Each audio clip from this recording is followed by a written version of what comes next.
Mesdames, bonjour, messieurs, bonjour. C'est un réel plaisir de vous retrouver pour la dernière de la semaine de For You Matin. Nous irons ce matin justement du côté de la Côte d'Ivoire et puis nous ferons un tour à RCA. Tout d'abord en Côte d'Ivoire pour reparler ce matin de cette réunion extraordinaire du Conseil national et de la sécurité tenue donc à milieu de cette semaine.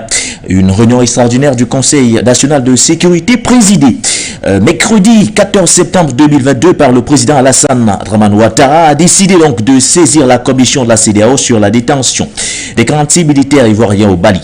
Le Conseil national de sécurité de la Côte d'Ivoire déplore qu'au moment où les contacts avec les officiels maliens avaient permis de conclure des incompréhensions et des manquements à l'origine de l'arrestation des soldats ouvrant la voie à la libération prochaine des 46 autres restants, les autorités maliennes ont demandé une contrepartie. Bamako a conditionné la libération de ces 46 militaires à l'extradition vers le Mali des personnalités politiques dont le pouvoir malien estime qu'elles bénéficient de la protection de la Côte d'Ivoire pour déstabiliser le Mali.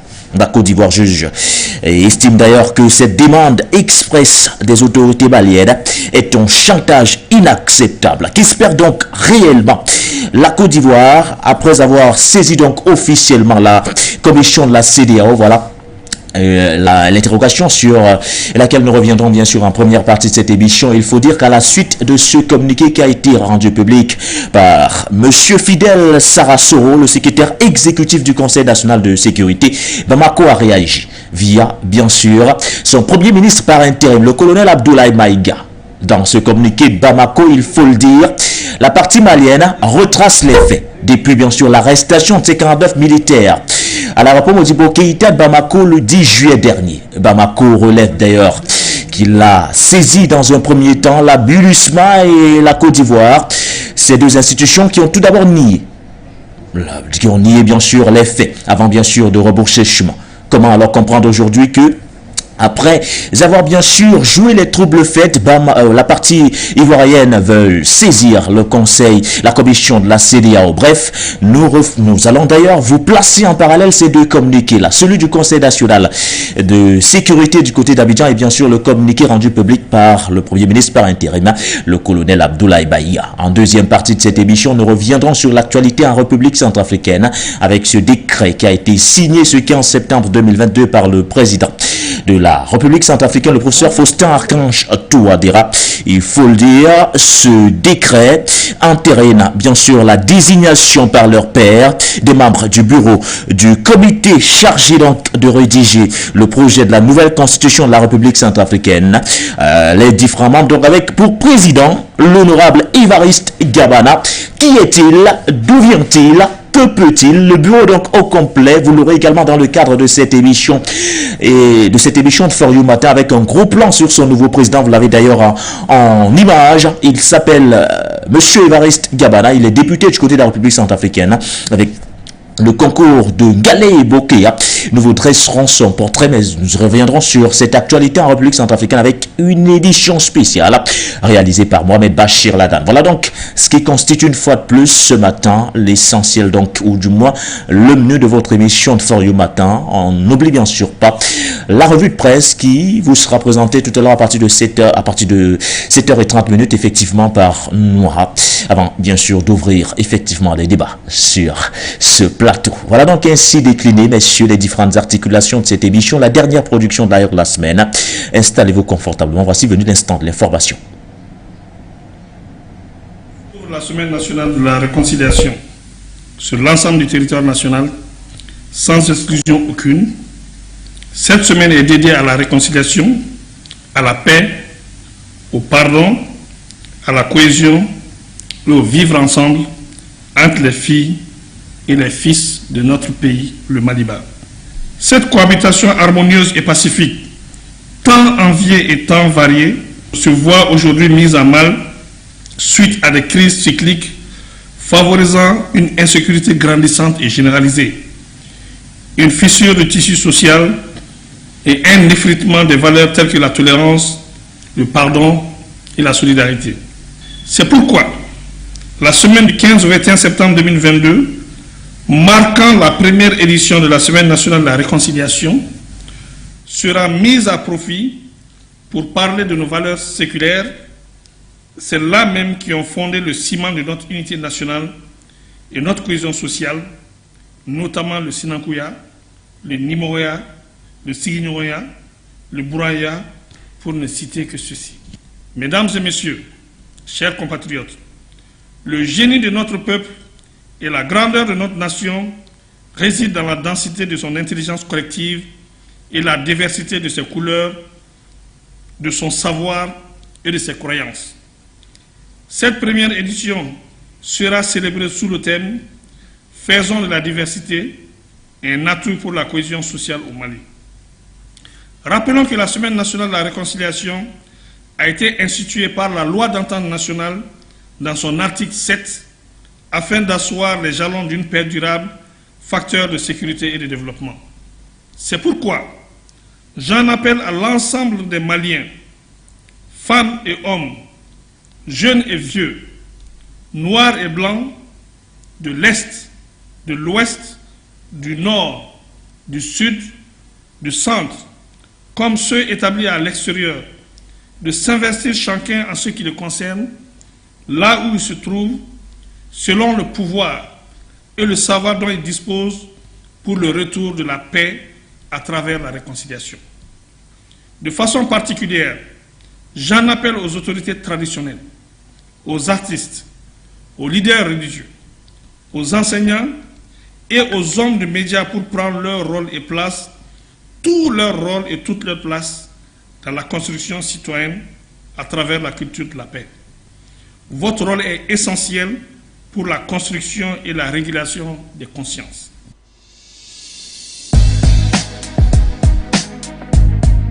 Comme bon nombre de pays dans le monde, le Cameroun est engagé depuis l'avènement du Covid-19 à faire face à la maladie. Et pour l'occasion, de nombreuses actions ont été menées par le gouvernement à travers le ministère de la Santé publique en vue d'y assurer une réponse efficace dans toute l'étendue du territoire. C'est tout le sens de la tenue le 15 septembre 2022 à Douala de la réunion d'évaluation des activités du projet Catalyzing COVID-19 Action, CCA Programme Review. Ici aujourd'hui, dans le cadre de la réunion de revue du projet CCA, Catalyser l'action de Covid, depuis un peu plus de 2 ans, à peu près 2 ans et 6 mois, le Cameroun, comme la grande majorité du monde, des pays du monde, fait face à la pandémie à Covid-19. Beaucoup d'activités de riposte ont été mises sur pied par le gouvernement camerounais et ont été suivies par le ministère de la Santé publique à travers son centre de coordination des opérations d'urgence de santé publique et le FGI, le système de gestion des incidents décentralisé au niveau des régions. Organisé par la délégation de la santé publique pour le littoral en partenariat avec son partenaire technique United ICPAF, la réunion de Douala vise à renforcer le diagnostic et le lien au traitement des cas Covid dans la région du littoral à travers des approches innovantes. Au niveau de la région du littoral, cette action s'est menée sur le terrain dans les différentes formations sanitaires à travers aussi l'action du FGI littoral à partir des points d'entrée que sont l'aéroport et le port. Un nombre d'activités ont été menées, mais vu la courbe que prend la pandémie dans notre pays et dans le monde en général, il a été question de mener des actions qui pourraient un peu pérenniser cette riposte au niveau de notre pays. Et c'est dans ce cadre-là que ce projet est intéressant et important parce que c'est un projet qui a visé à ce que des dispositifs qui pourraient être pérennisés puissent être installés dans les formations sanitaires et voir dans quelle mesure ces activités de riposte pourraient entrer dans les habitudes de prise en charge dans nos formations sanitaires et dans notre système de santé. Et au cours des travaux, l'on a été notifié que sur 6 883 personnes éligibles au test, 3 027 ont été testées et 138 personnes, dont les femmes, enceintes et allaitantes vivant avec le VIH et atteintes de la tuberculose. Soulignons que le dit projet couvre 3 régions du Cameroun, le littoral, le centre et l'ouest. Et d'autres pays, à l'instar du Mali, sont également en train de prendre des mesures suite à la montée fulgurante de la maladie. Toutefois, l'OMS, à travers son directeur général Tedros Adhanom Ghebreyesus, a annoncé le 14 septembre 2022 la fin prochaine de la Covid-19. De 4,3% en 2010 à 36,5% en 2022, ce sont les chiffres de l'amélioration de la pénétration à Internet au Cameroun. Des chiffres rendus publics lors du 22e forum sur la transformation digitale organisé par l'ANTIC, Agence nationale des technologies de l'information et de la communication, dans la ville de Yaoundé, depuis le 14 septembre, ce jusqu'au 16 prochain. L'ANTIC a pour rôle de faire l'état des lieux du niveau de transformation digitale et proposer des stratégies adaptées aux réalités du Cameroun. Et selon une analyse de l'agence, 89% des structures disposent d'une stratégie de formation digitale, 80% d'un site web, ce qui constitue de grandes avancées. Et pourtant, tout n'est pas encore joué.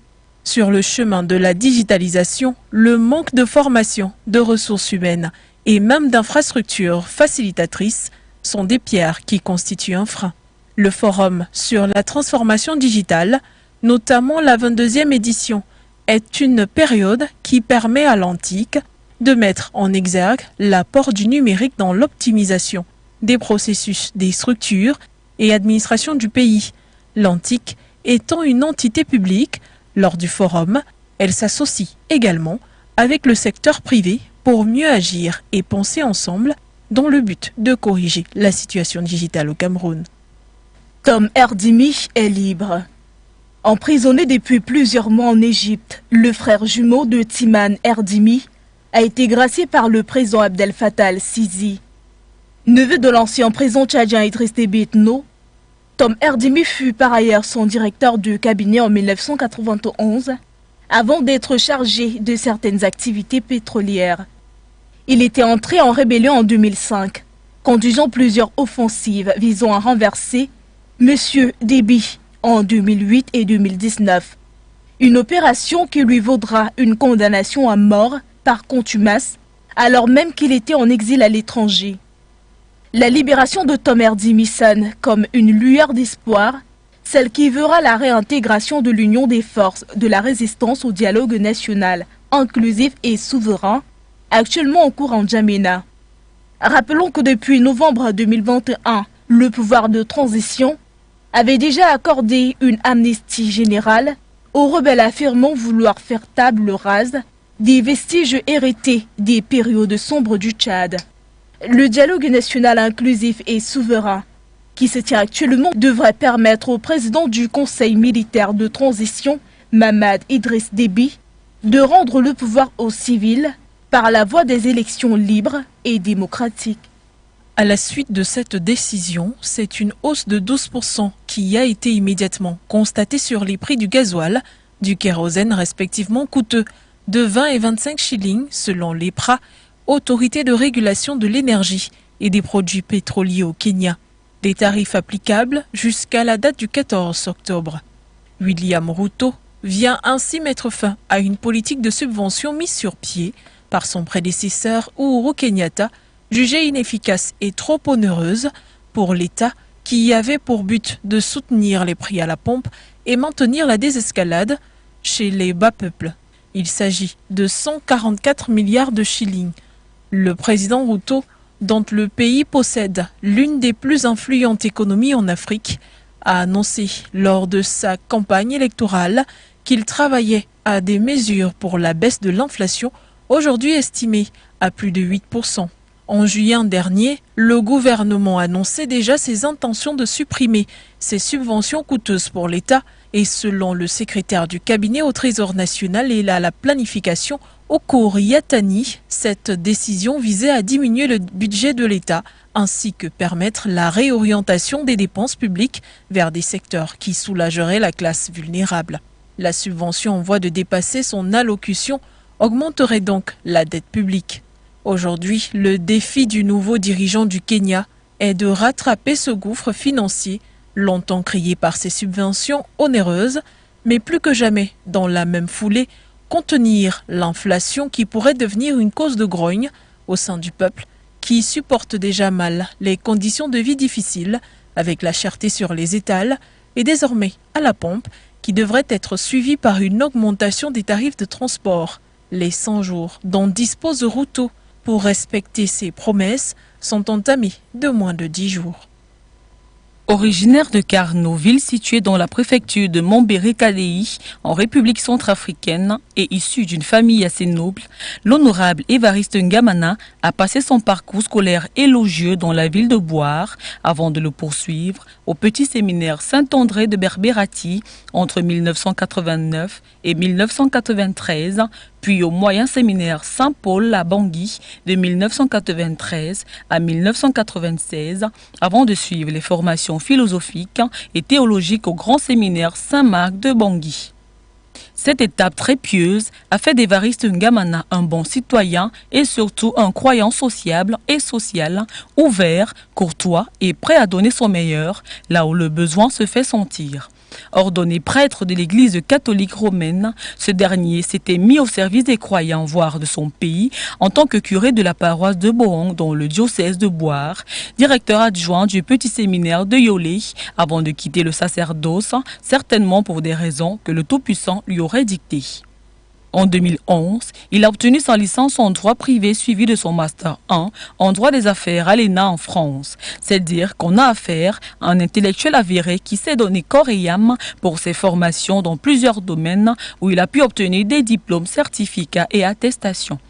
Évariste Ngamana a enchaîné entre autres le certificat du cycle international spécialisé en administration publique en France, l'attestation en management de l'administration publique de l'ENA de France, l'attestation en management de gestion de projet, perfectionniste avec un parcours remarquable et une histoire assez particulière. Évariste Ngamana a su séduire le président Faustin-Archange Touadéra qui lui cède le poste de rapporteur général et porte-parole du mouvement Cœur Uni. Compté parmi les personnalités les plus brillantes et intellectuelles de la République centrafricaine, il est actuellement président du groupe parlementaire MCU à l'Assemblée nationale, président du groupe d'amitié interparlementaire Centrafrique-Chine, chef de délégation centrafricaine aux assemblées parlementaires paritaires ACPUE, vice-président du Parlement communautaire de la CEMAC, chef de délégation des députés centrafricains à la CEMAC. Contrairement aux dires et accusations contre l'honorable Ngamana, il a toujours eu un bon témoignage partout où il passe. Il fut chef de service des séances et directeur des lois avant d'être promu conseiller spécial au cabinet du président de l'Assemblée nationale, puis nommé directeur de cabinet au ministère en charge du secrétariat général du gouvernement et des relations avec les institutions de la République entre 2016 et 2021. Évariste Ngamana, qui n'a point renié ses origines, a été sollicité à plusieurs reprises par les siens à l'Assemblée nationale afin de défendre leurs intérêts en particulier et ceux de la RCA en général. Après une tentative en 2016, l'ancien prêtre de l'Église catholique a fini par remporter la manche dès le premier tour des législatives de 2021, suivi par le choix de ses collègues qui ont vu en lui un nom crédible pour le poste de premier vice-président de l'Assemblée nationale. C'est pour dire que ce dernier est un encadreur et un bon manager qui sait assumer ses multiples fonctions. Une personnalité qui sait communiquer et analyser les problèmes avant de les traiter pour des solutions probantes. Loin des spéculations de tout genre, une véritable machine à tout faire de façon excellente, cet homme d'affaires, marié et père de 2 enfants, qui vient d'être nommé à la tête du bureau du comité de rédaction du projet de la nouvelle constitution de son pays, la République centrafricaine, n'a plus besoin de démontrer ses compétences.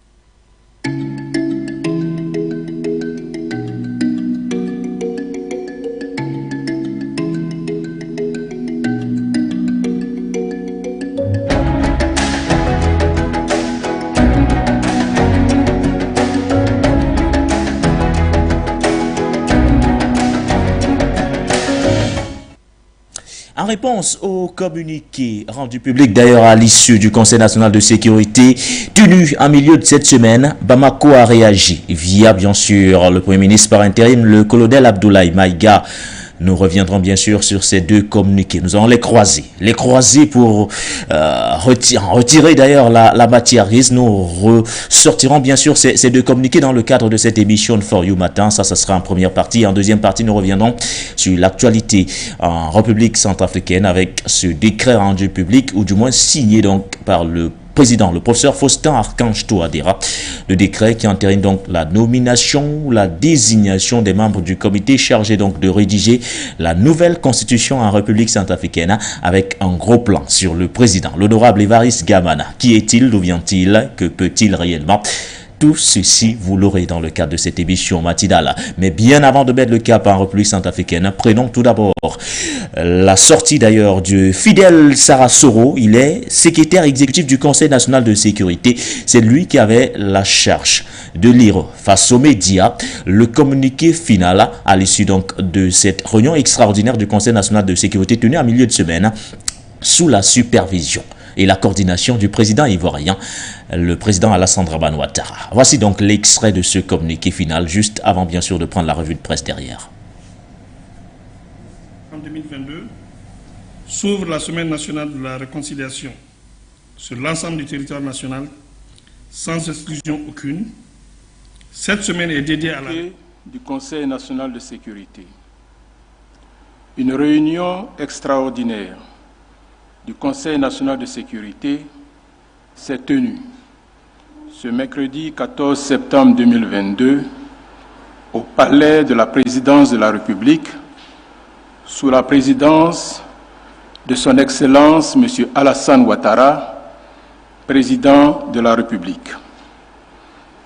Au cours de cette réunion, qui a porté sur la situation des 46 soldats ivoiriens encore détenus au Mali, le président de la République a informé le Conseil national de sécurité des initiatives prises par son Excellence M. Faure Gnassingbé, président de la République togolaise, et plusieurs autres chefs d'État, notamment son Excellence M. Macky Sall, président de la République du Sénégal et président en exercice de l'Union africaine, son Excellence M. Oumaro Sissoko Embalo, président de la République de Guinée-Bissau et président en exercice de la CEDEAO, son Excellence colonel Paul-Henri Sandaogo Damiba, président de la transition du Burkina Faso, son Excellence M. Muhammadu Buhari, président de la République fédérale du Nigeria, son Excellence colonel Mamadi Doumbouya, président de la transition de la République de Guinée, et son Excellence M. Antonio Guterres, secrétaire général des Nations Unies, en vue d'une résolution par voie diplomatique de la crise entre la Côte d'Ivoire et le Mali, crise qui est consécutive à l'arrestation le 10 juillet 2022 à Bamako de 49 soldats ivoiriens. Ces soldats ivoiriens, déployés au Mali en qualité de 8e détachement de l'élément de soutien national au sein de la mission multidimensionnelle intégrée des Nations Unies pour la stabilisation au Mali, MINUSMA, ont été interpellés et mis aux arrêts au motif qu'ils étaient des mercenaires. La Côte d'Ivoire a réagi officiellement le 12 juillet 2022 à travers un communiqué du Conseil national de sécurité pour, d'une part, indiquer que les 49 soldats étaient bel et bien des militaires ivoiriens en mission officielle et légale au Mali, et d'autre part, exiger leur libération sans délai. Toutefois, en dépit des preuves fournies, notamment au cours d'une rencontre le 28 juillet 2022 à Lomé, attestant du caractère légal et légitime de la mission de ces soldats ivoiriens au Mali, la justice malienne a inculpé le 15 août 2022 les 49 militaires ivoiriens pour tentative d'atteinte à la sécurité de l'État. Plusieurs contacts avec les officiels maliens ont par la suite permis de conclure que des incompréhensions et des manquements étaient à l'origine de l'arrestation de nos soldats. En conséquence, 3 soldats ont été libérés et ont regagné la Côte d'Ivoire le 3 septembre 2022. Le 9 septembre 2022, alors que l'on s'attendait à la libération prochaine des 46 autres soldats, dont l'arrestation était considérée par le Mali comme une affaire judiciaire, les autorités maliennes ont demandé qu'en contrepartie de la libération de ces 46 militaires, la Côte d'Ivoire extrade vers le Mali des personnalités qui, selon elles, bénéficient de la protection de la Côte d'Ivoire pour déstabiliser le Mali. Cette demande confirme, une fois de plus, le fait que nos soldats ne sont en aucun cas des mercenaires, mais plutôt des otages. Le Conseil national de sécurité considère ce chantage comme inacceptable et exige la libération sans délai de nos 46 soldats. Le chef de l'État indique à nouveau que la Côte d'Ivoire, pays attaché à la paix, à la stabilité et au respect de l'état de droit dans la sous-région, ne peut s'inscrire dans une logique de déstabilisation d'un pays tiers. En outre, il rappelle ces instructions selon lesquelles les opposants politiques étrangers vivant en Côte d'Ivoire sont tenus d'observer en toutes circonstances un devoir de réserve absolue concernant les affaires intérieures de leur pays d'origine. Au regard des derniers développements qui sont de nature à porter atteinte à la paix et à la sécurité dans la sous-région, le président de la République a instruit la ministre d'État, ministre des Affaires étrangères, à l'effet de saisir la commission de la CEDEAO en vue de la tenue, dans les meilleurs délais, d'une réunion extraordinaire des chefs d'État et de gouvernement pour examiner la crise entre la Côte d'Ivoire et le Mali en vue d'aboutir à la libération de nos soldats dans les plus brefs délais. Le président de la République réitère aux 46 soldats injustement arrêtés au Mali, ainsi qu'à leurs familles, tout son soutien et sa solidarité dans ces moments difficiles. Le chef de l'État exprime à nouveau ses félicitations aux forces de défense et de sécurité pour la sérénité dont elles font preuve face à cette crise. Enfin, il exhorte les Ivoiriennes et les Ivoiriens au calme et à la retenue. Il les assure que toutes les dispositions sont prises pour que nos vaillants militaires regagnent bientôt notre pays. Fait à Abidjan le mercredi 14 septembre 2022. C'était donc le communiqué rendu public à l'issue de la réunion extraordinaire du Conseil national de sécurité. Un communiqué lu par Fidel Sarasoro, le secrétaire exécutif du Conseil national de sécurité, du côté bien sûr d'Abidjan en Côte d'Ivoire. Je vous le disais juste après bien sûr cette sortie de la part de la partie ivoirienne. La partie malienne a réagi via un communiqué. C'est ce que nous verrons juste à l'issue de la revue de presse.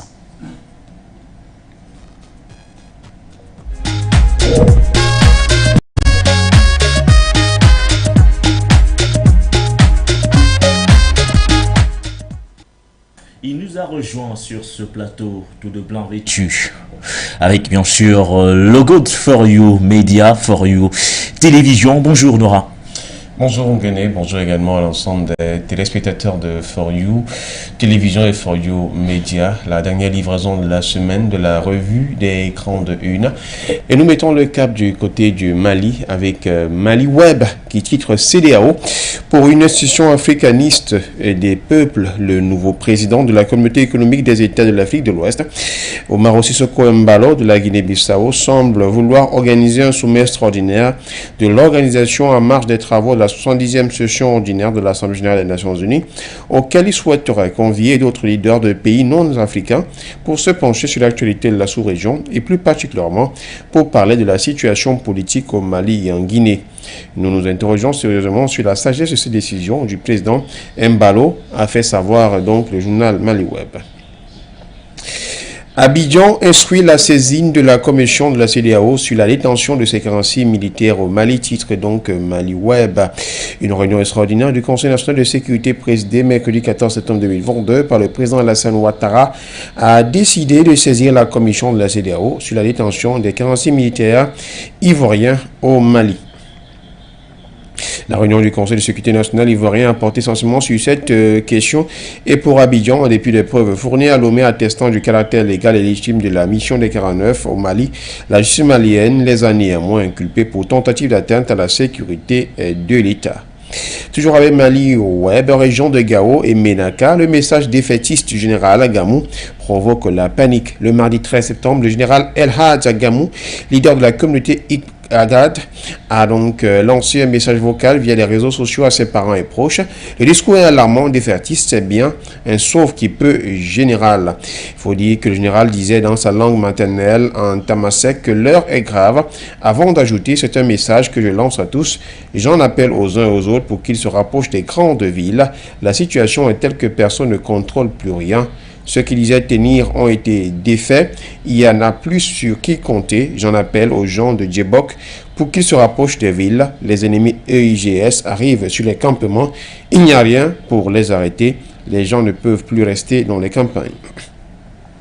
Maliweb encore, titre sur l'ouverture internationale, l'OTAN ne réagirait pas à une attaque nucléaire russe, l'avis d'un général français.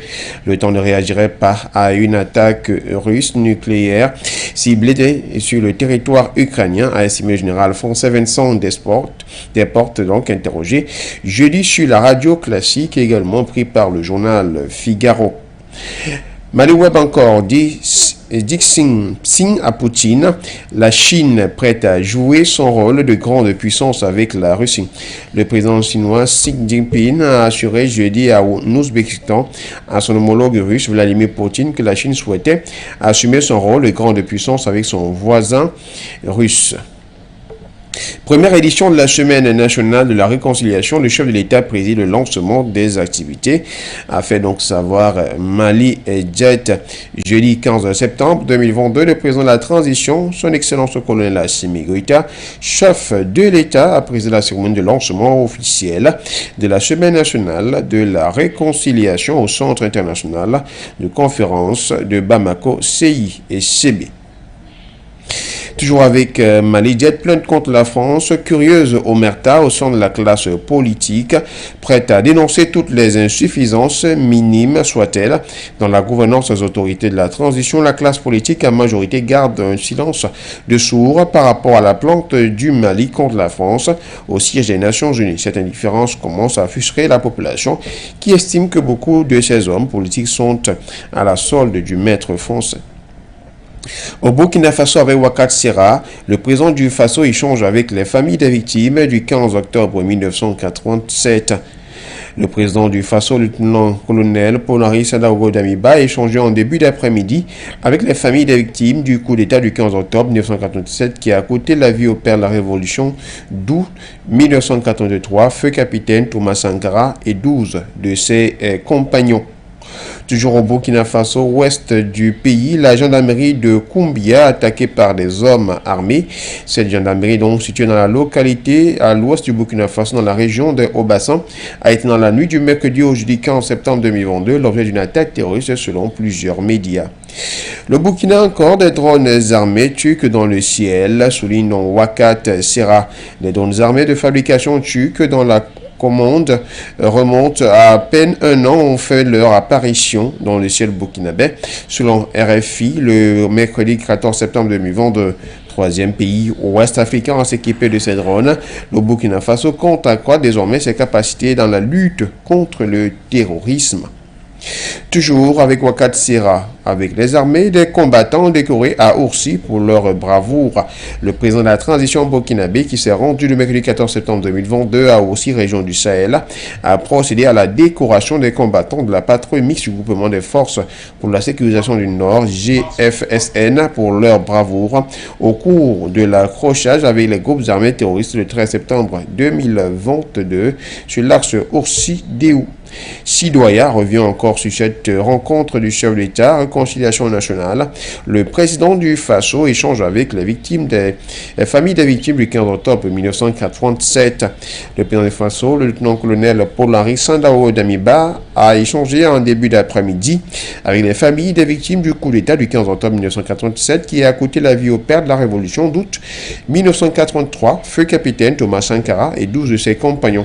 Une rencontre d'échange voulue par le chef de l'État dans le cadre des actions entreprises pour la recherche du consensus, de la paix, du vivre ensemble, de la justice sociale, de la sécurité et de la réconciliation nationale entre les filles et fils du pays. On parle toujours, cette fois-ci, d'Abidjan.net, mais on reste dans l'Afrique de l'Ouest. Diplomatie, Alassane Ouattara en visite officielle au Vatican et à la 77e session des Nations Unies à New York, selon le communiqué de la présidence ivoirienne. Le président de la République de Côte d'Ivoire, son Excellence Alassane Ouattara, en compagnie de la première dame, Madame Dominique Ouattara, a quitté Abidjan jeudi 15 septembre 2022 pour une visite officielle au Vatican. Cette visite qui intervient après celle effectuée par le chef de l'État en novembre 2012 au Vatican s'inscrit dans le cadre du renforcement des relations d'amitié et de coopération entre la Côte d'Ivoire et le Saint-Siège qui ont célébré en 2020 les 50 ans de l'établissement de leurs relations diplomatiques. Soulignons qu'Alassane Ouattara aura une rencontre samedi 17 septembre 2022 avec sa sainteté le pape François au Vatican et il s'entretiendra avec le cardinal secrétaire d'État, son éminence Petro Parolin, qui par ailleurs est premier ministre du pape. Abidjan.net encore, les tensions de militaires ivoiriens au Mali, Téné Birahima rassure sur un dénouement très rapide. Le ministre d'État, ministre de la Défense, Téné Birahima Ouattara, a rassuré jeudi 15 septembre 2022 à Yamoussoukro les populations ivoiriennes sur un dénouement très rapide de la crise qui oppose la Côte d'Ivoire et son voisin du Mali, qui détient 46 soldats ivoiriens. En République démocratique du Congo, avec 7 sur 7 CD, l'axe du mal de l'Afrique et lui demande d'arrêter de manipuler l'armée rwandaise contre les Congolais. Il s'agit notamment donc du président de l'Assemblée nationale, Christophe Bozo-Kondia, qui, lors de son discours à l'occasion de l'ouverture de la session ordinaire, jeudi 15 septembre 2022, a évoqué la question relative à l'agression de la RDC par l'armée rwandaise à travers le groupe armé du M23. Toujours avec l'Assemblée nationale et 7 CD, le gouvernement dépose le projet de loi de finances 2023 chiffré à plus de 14 milliards de dollars. Quelques heures après la séance plénière sur l'ouverture de la session ordinaire de septembre, le Premier ministre Jean-Michel Sama Lukonde a déposé jeudi 15 septembre 2022 le projet de loi de finances à l'exercice 2023 chiffré à 14,6 milliards de dollars américains. Toujours avec actualité, j'allais dire avec 7 CD en RDC, travaux de la commission mixte RDC-Tanzanie, les deux pays confirment leur volonté d'aller vers le développement. Bien sûr, la troisième session de grande commission mixte République démocratique du Congo, République unie de Tanzanie a été clôturée le mercredi 14 septembre 2022 à Dar es Salaam, capitale tanzanienne.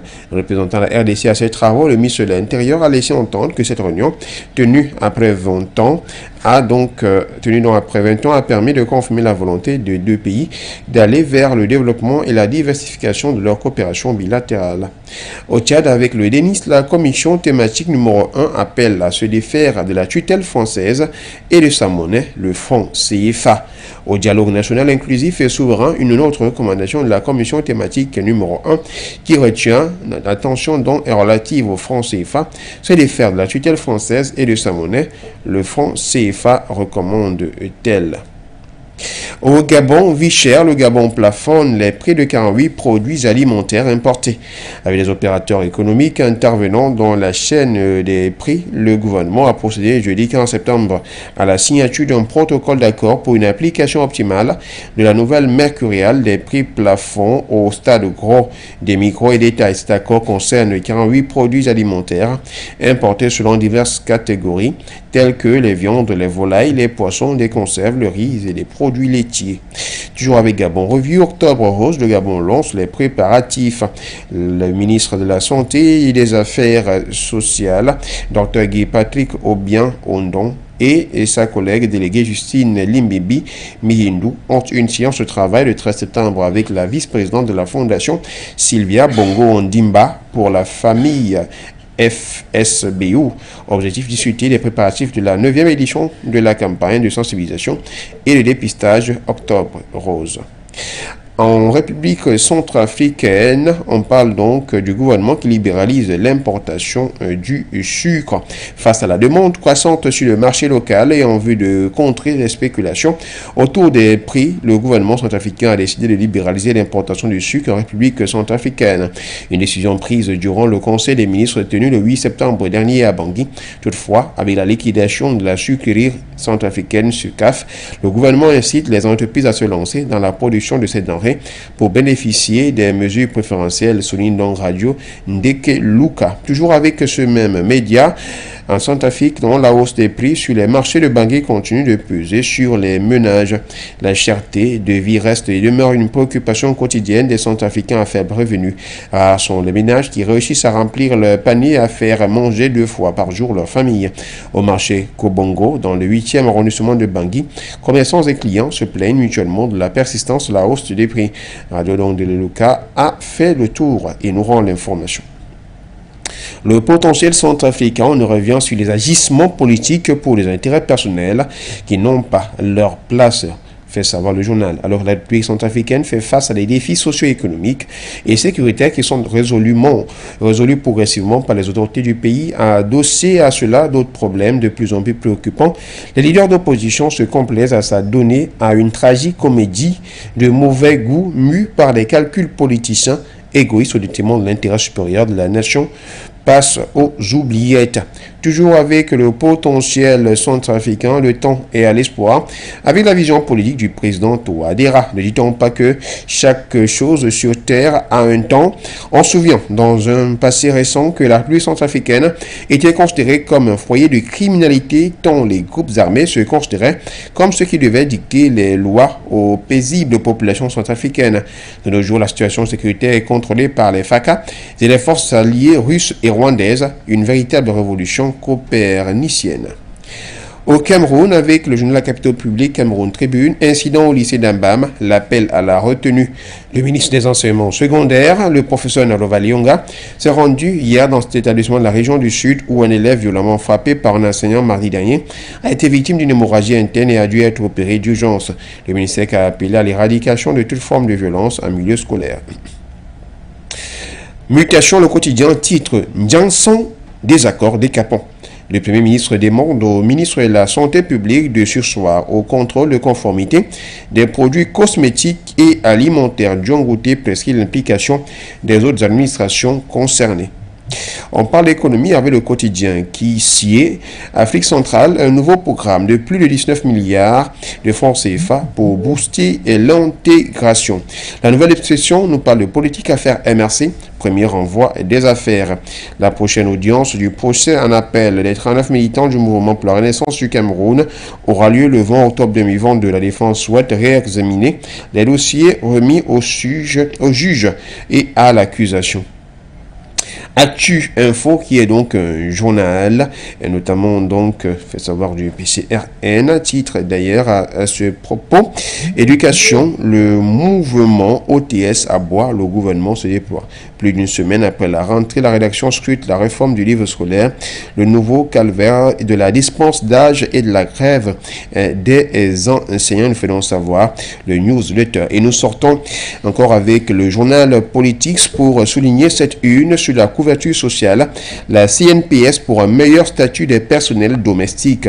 L'entreprise citoyenne entend prendre des mesures strictes face aux employeurs qui refusent d'immatriculer leurs employés domestiques, toute situation qui permettrait de changer considérablement le statut de ces personnels, souvent en difficulté, enfants de calvaire. Et on s'intéresse également à deux autres informations en pied de page. D'abord, la mort d'Elisabeth II, en page 10, quel avenir pour le Commonwealth, et le port de Douala, l'extension et modernisation en négociation à Dubaï. Voilà donc, rendez-vous est pris la semaine prochaine. Merci à vous, Dora. On rappelle bien sûr qu'on vous retrouvera tout à l'heure à partir de 9h30 dans le cadre de votre avis compte. Une idée? Votre avis compte parlera ce matin sur l'ouverture hier 15 septembre donc de la semaine nationale de la réconciliation et de la paix. La première édition, on tente de s'interroger si nous tendons vers la fin des querelles intestines qui peuvent également aussi endosser des querelles ou encore des affaires de clivage politique dans ce pays. De toutes les façons, c'est au Mali que ça se passe durant bien sûr 7 jours. La semaine nationale de la réconciliation, mais vous en saurez un peu plus tout à l'heure à partir de 9h32. Merci à vous et bon début de week-end. Bon début de week-end à vous également.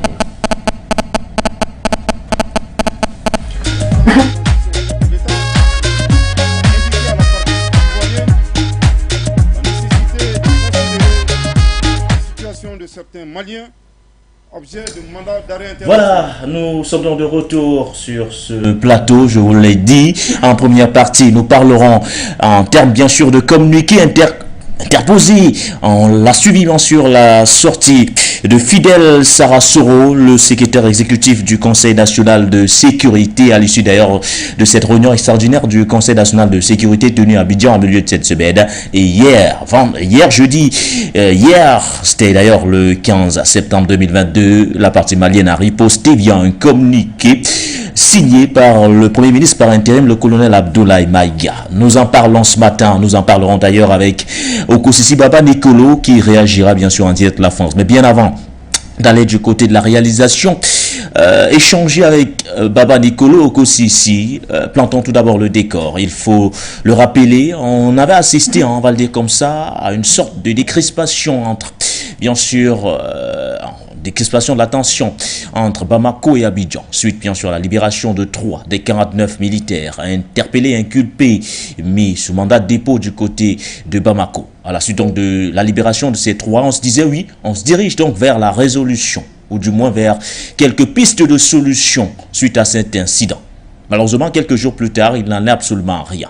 Les tensions se sont exacerbées et sur le terrain, ce qui était censé être une affaire judiciaire s'est véritablement transformé en une affaire diplomatique.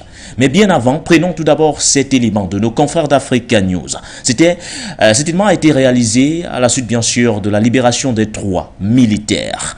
Des 3, parmi bien sûr les 49. 49 moins 3, il n'en reste plus que 46 aujourd'hui. Africa News.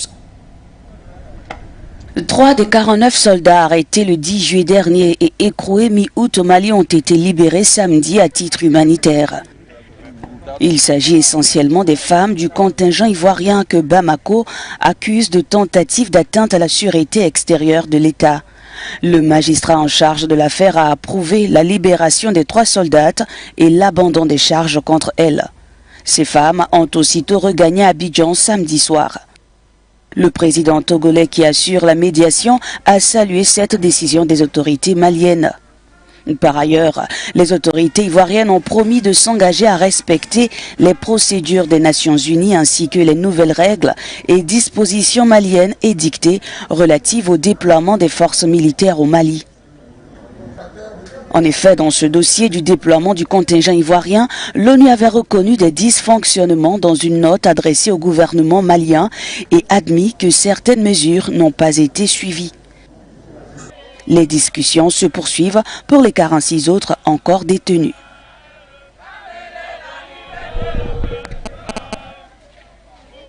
Poursuivent et justement au moment où on s'attendait à ce que voilà les tensions se décrispent entre Bamako et Abidjan, on a assisté à un nouveau rebondissement dans ce dossier. Alors, on a assisté à ce rebondissement en milieu de semaine avec le Conseil national de sécurité tenu à Abidjan. sous bien sûr la supervision et la coordination du président ivoirien, le président Alassane Dramane Ouattara. À l'issue donc de ce Conseil national de sécurité, le communiqué final a été rendu public par l'entremise de Fidel Sarasoro, secrétaire exécutif du Conseil national de sécurité. Et dans ce communiqué, il est clairement mentionné que la partie ivoirienne saisit la commission de la CEDEAO, une affaire qui était censée être judiciaire au départ, s'est transformée en une véritable crise diplomatique. Cette saisine donc de la CEDEAO interpelle aujourd'hui. Mais bien avant d'évoquer cette saisine en question, replongeons-nous dans ce communiqué justement du Conseil national de sécurité. C'est un élément qui a été réalisé par nos confrères de TV5 Monde. Abidjan a des mots durs vis-à-vis de Bamako. Après la libération de 3 soldates ivoiriennes au début du mois, la Côte d'Ivoire dit s'être attendue à ce que ces 46 autres militaires puissent rapidement rentrer au pays. Alors face à ce revirement de situation, eh bien, pour Abidjan, il est hors de question d'échanger ces soldats contre des opposants maliens. Cette demande confirme, une fois de plus, le fait que nos soldats ne sont en aucun cas des mercenaires, mais plutôt des otages. Le Conseil national de sécurité considère ce chantage comme inacceptable et exige la libération sans délai de nos 46 soldats. En ce qui concerne les personnalités politiques maliennes qui séjournent à Abidjan, il est précisé que le président Alassane Ouattara leur a demandé d'observer un devoir de réserve absolu en ce qui concerne les affaires du Mali. Face à cette nouvelle montée de tension dans cette affaire, eh bien, la Côte d'Ivoire a demandé une réunion extraordinaire des chefs d'État et de gouvernement de la CEDEAO. Ces derniers devraient d'ailleurs se retrouver à New York en marge de l'Assemblée générale des Nations unies pour aborder cette affaire. Abidjan parle de chantage dans cette affaire, puisqu'il faut le dire en contrepartie, Bamako avait exigé l'extradition de certaines personnalités, je dis bien certaines personnalités politiques actuellement sous le coup d'un mandat d'arrêt international. Abidjan donc parle officiellement d'un chantage qui est fait par Bamako. C'est ce qui explique d'ailleurs le fait qu'aujourd'hui, la partie ivoirienne est donc officiellement saisie la commission de la CEDEAO. En réponse à ce communiqué de la partie ivoirienne, Bamako a réagi à son tour dans un communiqué rendu public le 15 septembre 2022. Le communiqué est signé du premier ministre par intérim, le colonel Abdoulaye Maïga. Voici donc le colonel Abdoulaye Maïga qui s'exprime en ces termes avec le concours de nos confrères de la télévision nationale malienne. De nos plus hautes autorités, j'ai l'insigne honneur de délivrer le communiqué numéro 38 du gouvernement de transition, communiqué dont la teneur suit. Le gouvernement de la transition a suivi avec une très grande préoccupation et une profonde stupéfaction le communiqué du Conseil national de sécurité de la Côte d'Ivoire tenu le mercredi 14 septembre 2022. Au sujet des 49 soldats ivoiriens arrêtés à l'aéroport international président Modibo Keïta Bamako Sénou le 10 juillet 2022 et contre lesquels la justice malienne a ouvert une procédure d'information judiciaire pour des faits graves touchant entre autres à la sécurité nationale et à la sûreté extérieure de l'État. Le gouvernement de la transition rappelle à l'opinion publique nationale et internationale que par communiqué numéro 034 du 11 juillet 2022, il a expliqué en détail les conditions illégales dans lesquelles ces forces étrangères, dont une trentaine de forces spéciales, sont arrivées au Mali en possession d'armes et de munitions de guerre, sans ordre de mission ni autorisation, tout en dissimulant les identités et leur profession réelle de militaires, ainsi que l'objet précis de leur présence sur le sol malien.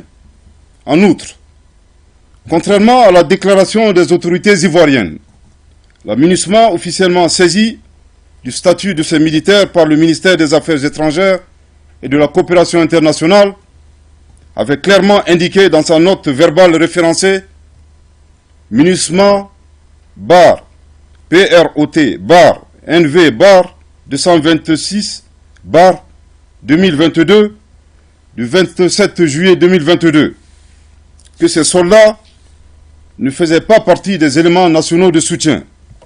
Par conséquent, aucune base légale ne saurait à présent justifié ni leur présence, encore moins leur mission au Mali.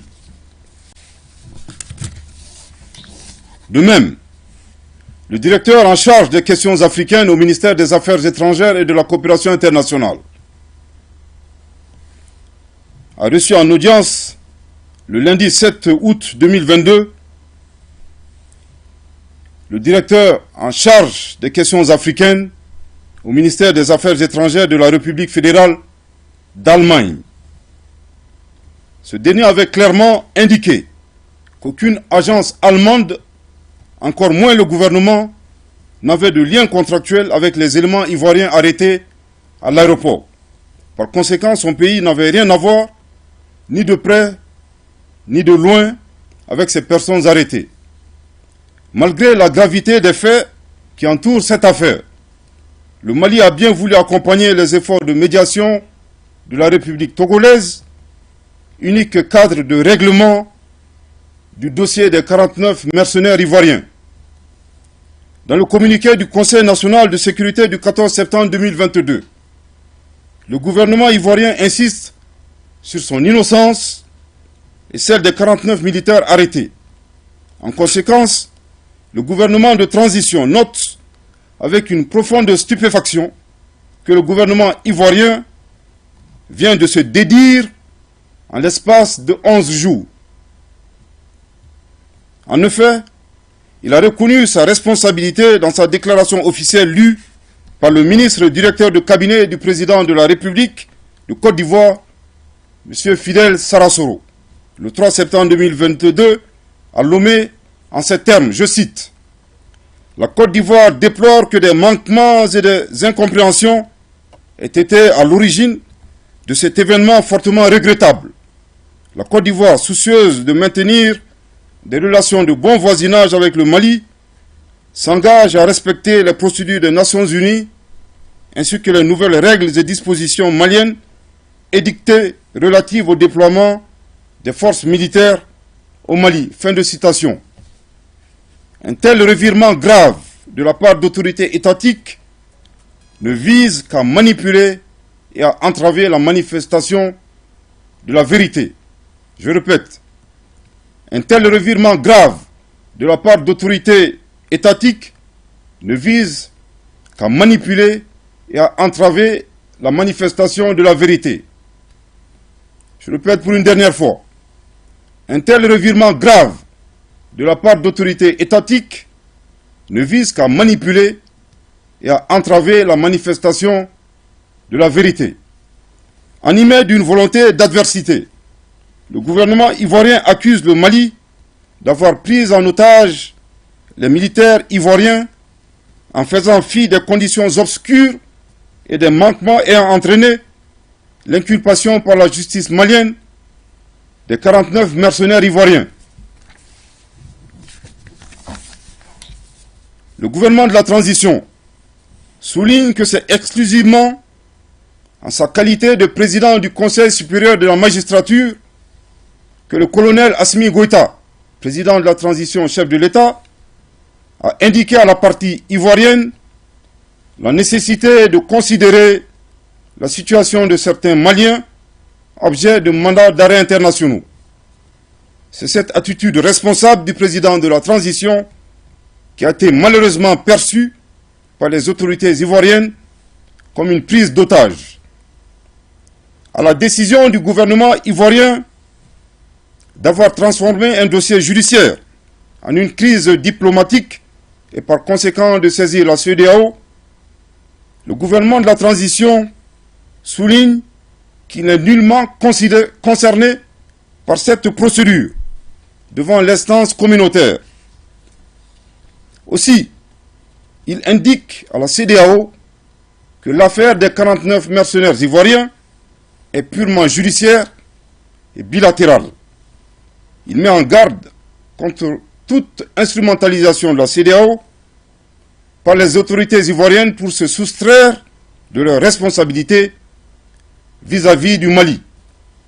Le gouvernement de la transition, tout en réitérant son attachement à la paix, à la sécurité et aux relations séculaires de bon voisinage, précise que pour le respect de sa souveraineté, sa sécurité nationale et aux intérêts vitaux de son peuple, il ne cédera à aucun chantage ou intimidation.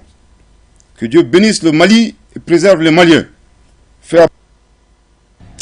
La réaction à l'instant donc du Premier ministre par intérim, le colonel Abdoulaye Maïga, lui qui revient sur les faits. Depuis l'arrestation des 49 mercenaires à l'aéroport Modibo Keïta de Bamako, c'était le 10 juillet 2022, jusqu'à nos jours où ce qui était considéré comme un dossier judiciaire s'est véritablement transformé en une crise diplomatique entre Bamako et Abidjan. Ce matin donc, nous parlons en termes de communiqué interposé entre la partie ivoirienne et la partie malienne. À la suite donc de cette sortie du colonel Abdoulaye Maïga, prenons cette fois celle de Fidel Sarasoro, secrétaire exécutif du Conseil national de sécurité. C'était à Abidjan, en milieu de cette semaine. Conseil national de sécurité.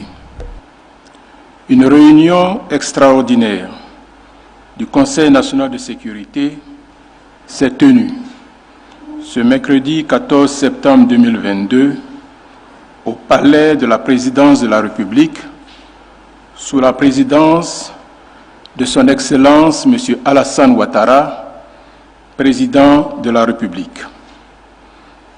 Au cours de cette réunion, qui a porté sur la situation des 46 soldats ivoiriens encore détenus au Mali, le président de la République a informé le Conseil national de sécurité des initiatives prises par son Excellence M. Faure Gnassingbé, président de la République togolaise, et plusieurs autres chefs d'État, notamment son Excellence M. Macky Sall, président de la République du Sénégal et président en exercice de l'Union africaine, son Excellence M. Oumaro Sissoko Embalo, président de la République de Guinée-Bissau et président en exercice de la CEDEAO, son Excellence colonel Paul-Henri Sandaogo Damiba, président de la transition du Burkina Faso, son Excellence M. Muhammadu Buhari, président de la République fédérale du Nigeria, son Excellence colonel Mamadi Doumbouya, président de la transition de la République de Guinée, et son Excellence M. Antonio Guterres, secrétaire général des Nations Unies, en vue d'une résolution par voie diplomatique de la crise entre la Côte d'Ivoire et le Mali, crise qui est consécutive à l'arrestation le 10 juillet 2022 à Bamako de 49 soldats ivoiriens.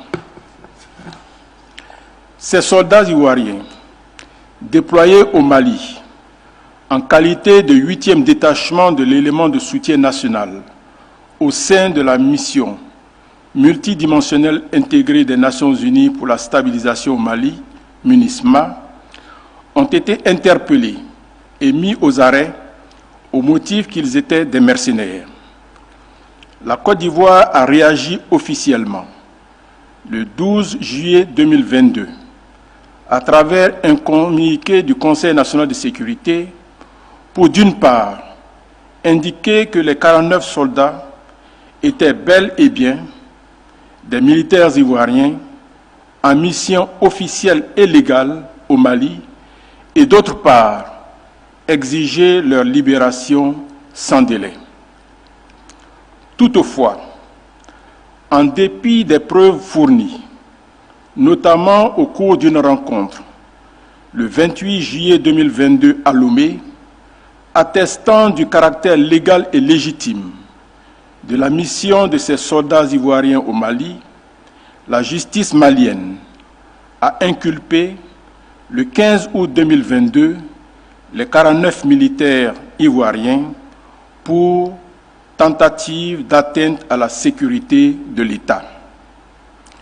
Plusieurs contacts avec les officiels maliens ont par la suite permis de conclure que des incompréhensions et des manquements étaient à l'origine de l'arrestation de nos soldats.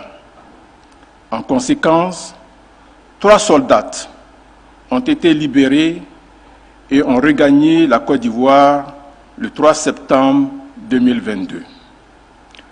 Le 9 septembre 2022, alors que l'on s'attendait à la libération prochaine des 46 autres soldats, dont l'arrestation était considérée par le Mali comme une affaire judiciaire, les autorités maliennes ont demandé qu'en contrepartie de la libération de ces 46 militaires, la Côte d'Ivoire extrade vers le Mali des personnalités qui, selon elles, bénéficient de la protection de la Côte d'Ivoire pour déstabiliser le Mali.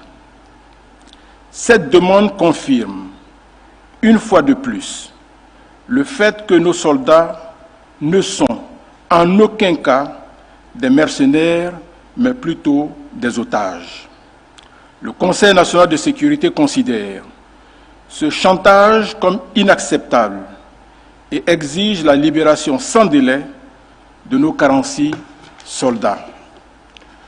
Le chef de l'État indique à nouveau que la Côte d'Ivoire, pays attaché à la paix, à la stabilité et au respect de l'état de droit dans la sous-région, ne peut s'inscrire dans une logique de déstabilisation d'un pays tiers. En outre, il rappelle ces instructions selon lesquelles les opposants politiques étrangers vivant en Côte d'Ivoire sont tenus d'observer en toutes circonstances un devoir de réserve absolue concernant les affaires intérieures de leur pays d'origine. Au regard des derniers développements qui sont de nature à porter atteinte à la paix et à la sécurité dans la sous-région, le président de la République a instruit la ministre d'État, ministre des Affaires étrangères, à l'effet de saisir la commission de la CEDEAO en vue de la tenue, dans les meilleurs délais, d'une réunion extraordinaire des chefs d'État et de gouvernement pour examiner la crise entre la Côte d'Ivoire et le Mali en vue d'aboutir à la libération de nos soldats dans les plus brefs délais. Le président de la République réitère aux 46 soldats injustement arrêtés au Mali, ainsi qu'à leurs familles, tout son soutien et sa solidarité dans ces moments difficiles. Le chef de l'État exprime à nouveau ses félicitations aux forces de défense et de sécurité pour la sérénité dont elles font preuve face à cette crise. Enfin, il exhorte les Ivoiriennes et les Ivoiriens au calme et à la retenue. Il les assure que toutes les dispositions sont prises pour que nos vaillants militaires regagnent bientôt notre pays. Fait à Abidjan le mercredi 14 septembre 2022. Il s'agit de la réaction de Fidel Sarasoro, secrétaire exécutif du Conseil national de sécurité. Pour en parler ce matin, c'est avec un plaisir que nous l'introduisons une fois de plus. Il s'agit d'Okosisi Baba Nicolo. Bonjour monsieur.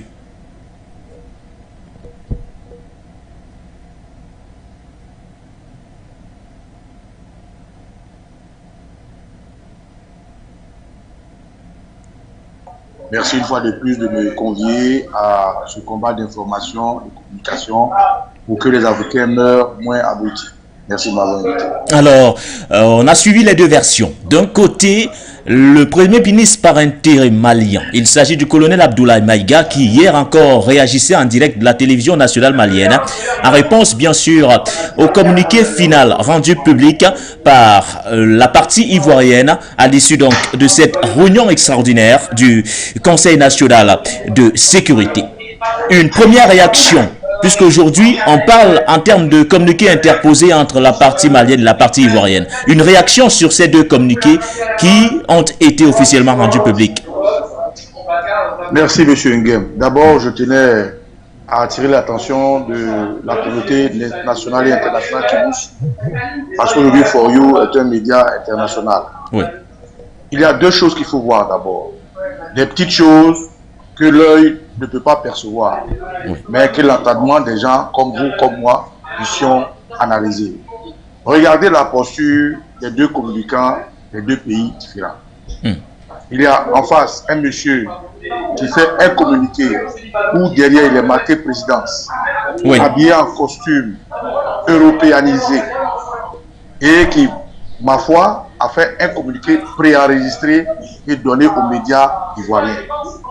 Et vous avez en face un monsieur qui est vêtu traditionnellement en africain en boubou, comme on le dit chez nous, qui s'est déplacé à la chaîne d'État, à la chaîne ORTM du Mali.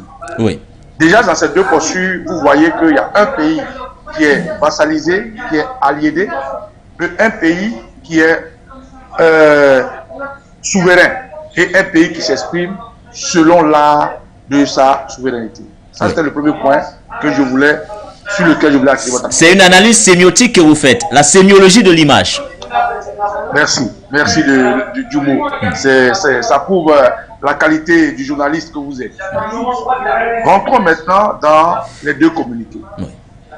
Tout à l'heure, vous avez dit la réponse du Mali au premier communiqué. Non, le Mali a fait une mise au point. Le Mali n'a pas répondu parce que le Mali n'a pas à répondre à un communiqué de mensonge. Le Mali a fait une mise au point. Le communiqué du dictateur d'Abidjan et ses amis, vous allez voir que celui qui lit le communiqué, en réalité, dans un pays qui se veut démocratique, un pays qui se respecte, un pays où les pouvoirs sont séparés, n'a pas le droit de lire ce communiqué. Pourquoi? Parce qu'il a été mentionné communiqué du du Conseil national de sécurité, CNC. Ce monsieur n'est que le chef de protocole, le directeur de cabinet de celui qui se fait appeler chef d'État en Côte d'Ivoire. Donc, il n'a pas qualité de lire le communiqué. Ça aussi, c'est un autre point que je voulais relever. Ensuite, ils disent que le Mali et eux ont eu à regretter des manquements. Ils disent que le Mali a pris des otages. Ils disent que les Maliens qui sont sous la protection de la Côte d'Ivoire a été sommé de rester tranquille. Ils disent beaucoup de choses. D'abord, dans le communiqué, le premier communiqué, où M. Fidel Sarasoro précise que les autorités maliennes résidentes en Côte d'Ivoire ont été sommées par la Côte d'Ivoire de respecter un peu leur droit d'asile. Mais vous et moi savons que c'est en Côte d'Ivoire qu'un monsieur a fait un communiqué disant qu'il était président du Mali. On est d'accord? Donc, c'est déjà un mensonge que je tenais à relever. Ensuite, ils disent ici que au Togo, les deux parties ont regretté les manquements. C'est un autre mensonge. Quand on finit d'écouter le communiqué de Côte d'Ivoire, on se rend simplement compte que M. Dramane Ouattara veut passer de la phase de diplomatie, de la phase du bourreau qu'il est, à la phase de victime. En se victimisant, il laisse des codes de demander un décret pour attaquer le Mali. Je le juge carrément comme ça pour que vous puissiez comprendre. La preuve, regardez ce que le comité de Côte d'Ivoire invite.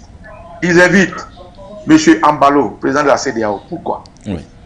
Et nous savons qui est M. Ambalo. M. Ambalo est celui-là même qui a parlé devant Macron d'une force anti-putsch. Donc il faut voir la qualité de l'homme qu'ils invitent. Il faut voir le rôle que joue l'homme qu'ils invitent dans le juron de la France-Afrique. Deuxièmement, ils invitent M. Mamadou Buhari du Nigeria. Mamadou Buhari du Nigeria, depuis le début de cette crise, est resté panafricain, est resté africain et a soutenu le Mali à sa manière. Sauf qu'ils invitent Mamadou Buhari ici à leur invitation. Pourquoi? Parce que Mamadou Buhari du Nigeria, par l'histoire de la CEDEAO, a été ceux-là qui donnent plus de soldats à l'ECOMOG. Quand on parle de Nigeria, au sein de la CEDEAO, le Nigeria a 70%, sur 100% des soldats, dont 70% des soldats, pour aider l'ECOMOG à arriver à ses fins. Vous pouvez vous référer au piège tendu à Samuel Doe au Libéria. Vous pouvez vous référer à l'ECOMOG qui est rentré en Gambie pour chasser Yaya Jammeh. Le Nigeria a toujours donné plus de soldats. Donc, quand ils évitent le Nigeria, il faut voir en qualité de celui qui donne plus de soldats à l'ECOMOG. Donc, Ouattara prépare une guerre. Ensuite, ils ont cité M. Damiba. M. Damiba, je vous ai dit sur ce plateau que M. Damiba a déposé ses valises avec le groupe anti-panafricain, c'est-à-dire ceux qui suivent la France. M. Damiba a posé 3 axes. 3 actes. 1. En faisant venir Blaise Compaoré et en libérant Diendéré, que la justice a mis aux arrêts, pour 10 jours, c'est prouvé que M. Damiba a fait allégeance à la France. 2. Quand M. Damiba refuse d'exécuter le souhait des jeunes burkinabés, des panafricains burkinabés, à faire partie l'ambassadeur du Burkina, et pardon, de la France au Burkina, Damiba montre ici qu'il a choisi son cas. 3. Quand M. Damiba démet un général aimé qui est proche de l'ancien chef d'État, Roch Kaboré, en tant que ministre de la Défense, parce que désormais ils vont passer à la phase supérieure, M. Damiba montre clairement qu'il a choisi son camp, il n'est pas avec nous. Alors, quand ils invitent Damiba, c'est pour montrer un peu la proximité du territoire burkinabé et la base arrière que le Burkina doit servir pour attaquer le Mali. Ils invitent M. Doumbouya, qui jusque-là a été un frère au Mali, qui ne s'est pas amené, qui a voulu respecter la souveraineté du Mali. Pourquoi il l'invite? Parce que M. Doumbouya, il a un mandat d'arrêt contre lui en France posé par un groupe d'opposants. Et 2, M. Doumbouya est celui-là qui empêche un peu leur magouille contre le Mali lorsqu'ils ont mis l'embargo. Il a soutenu le Mali et il a laissé ses frontières ouvertes. Donc il faut amadouer M. Doumbouya pour qu'il rentre dans le giron de ces pseudo-chefs d'État de la CEDEAO. Voilà un peu ceux qu'ils invitent. Ensuite, au-delà de ce communiqué, il faut voir un peu le côté armé. C'est-à-dire, M. Ouattara invite Guterres. Qui est Guterres? N'est-ce pas ce même Guterres, pour sauver la tête de la MINUSMA, a choisi de désavouer Ouattara face à ses mensonges?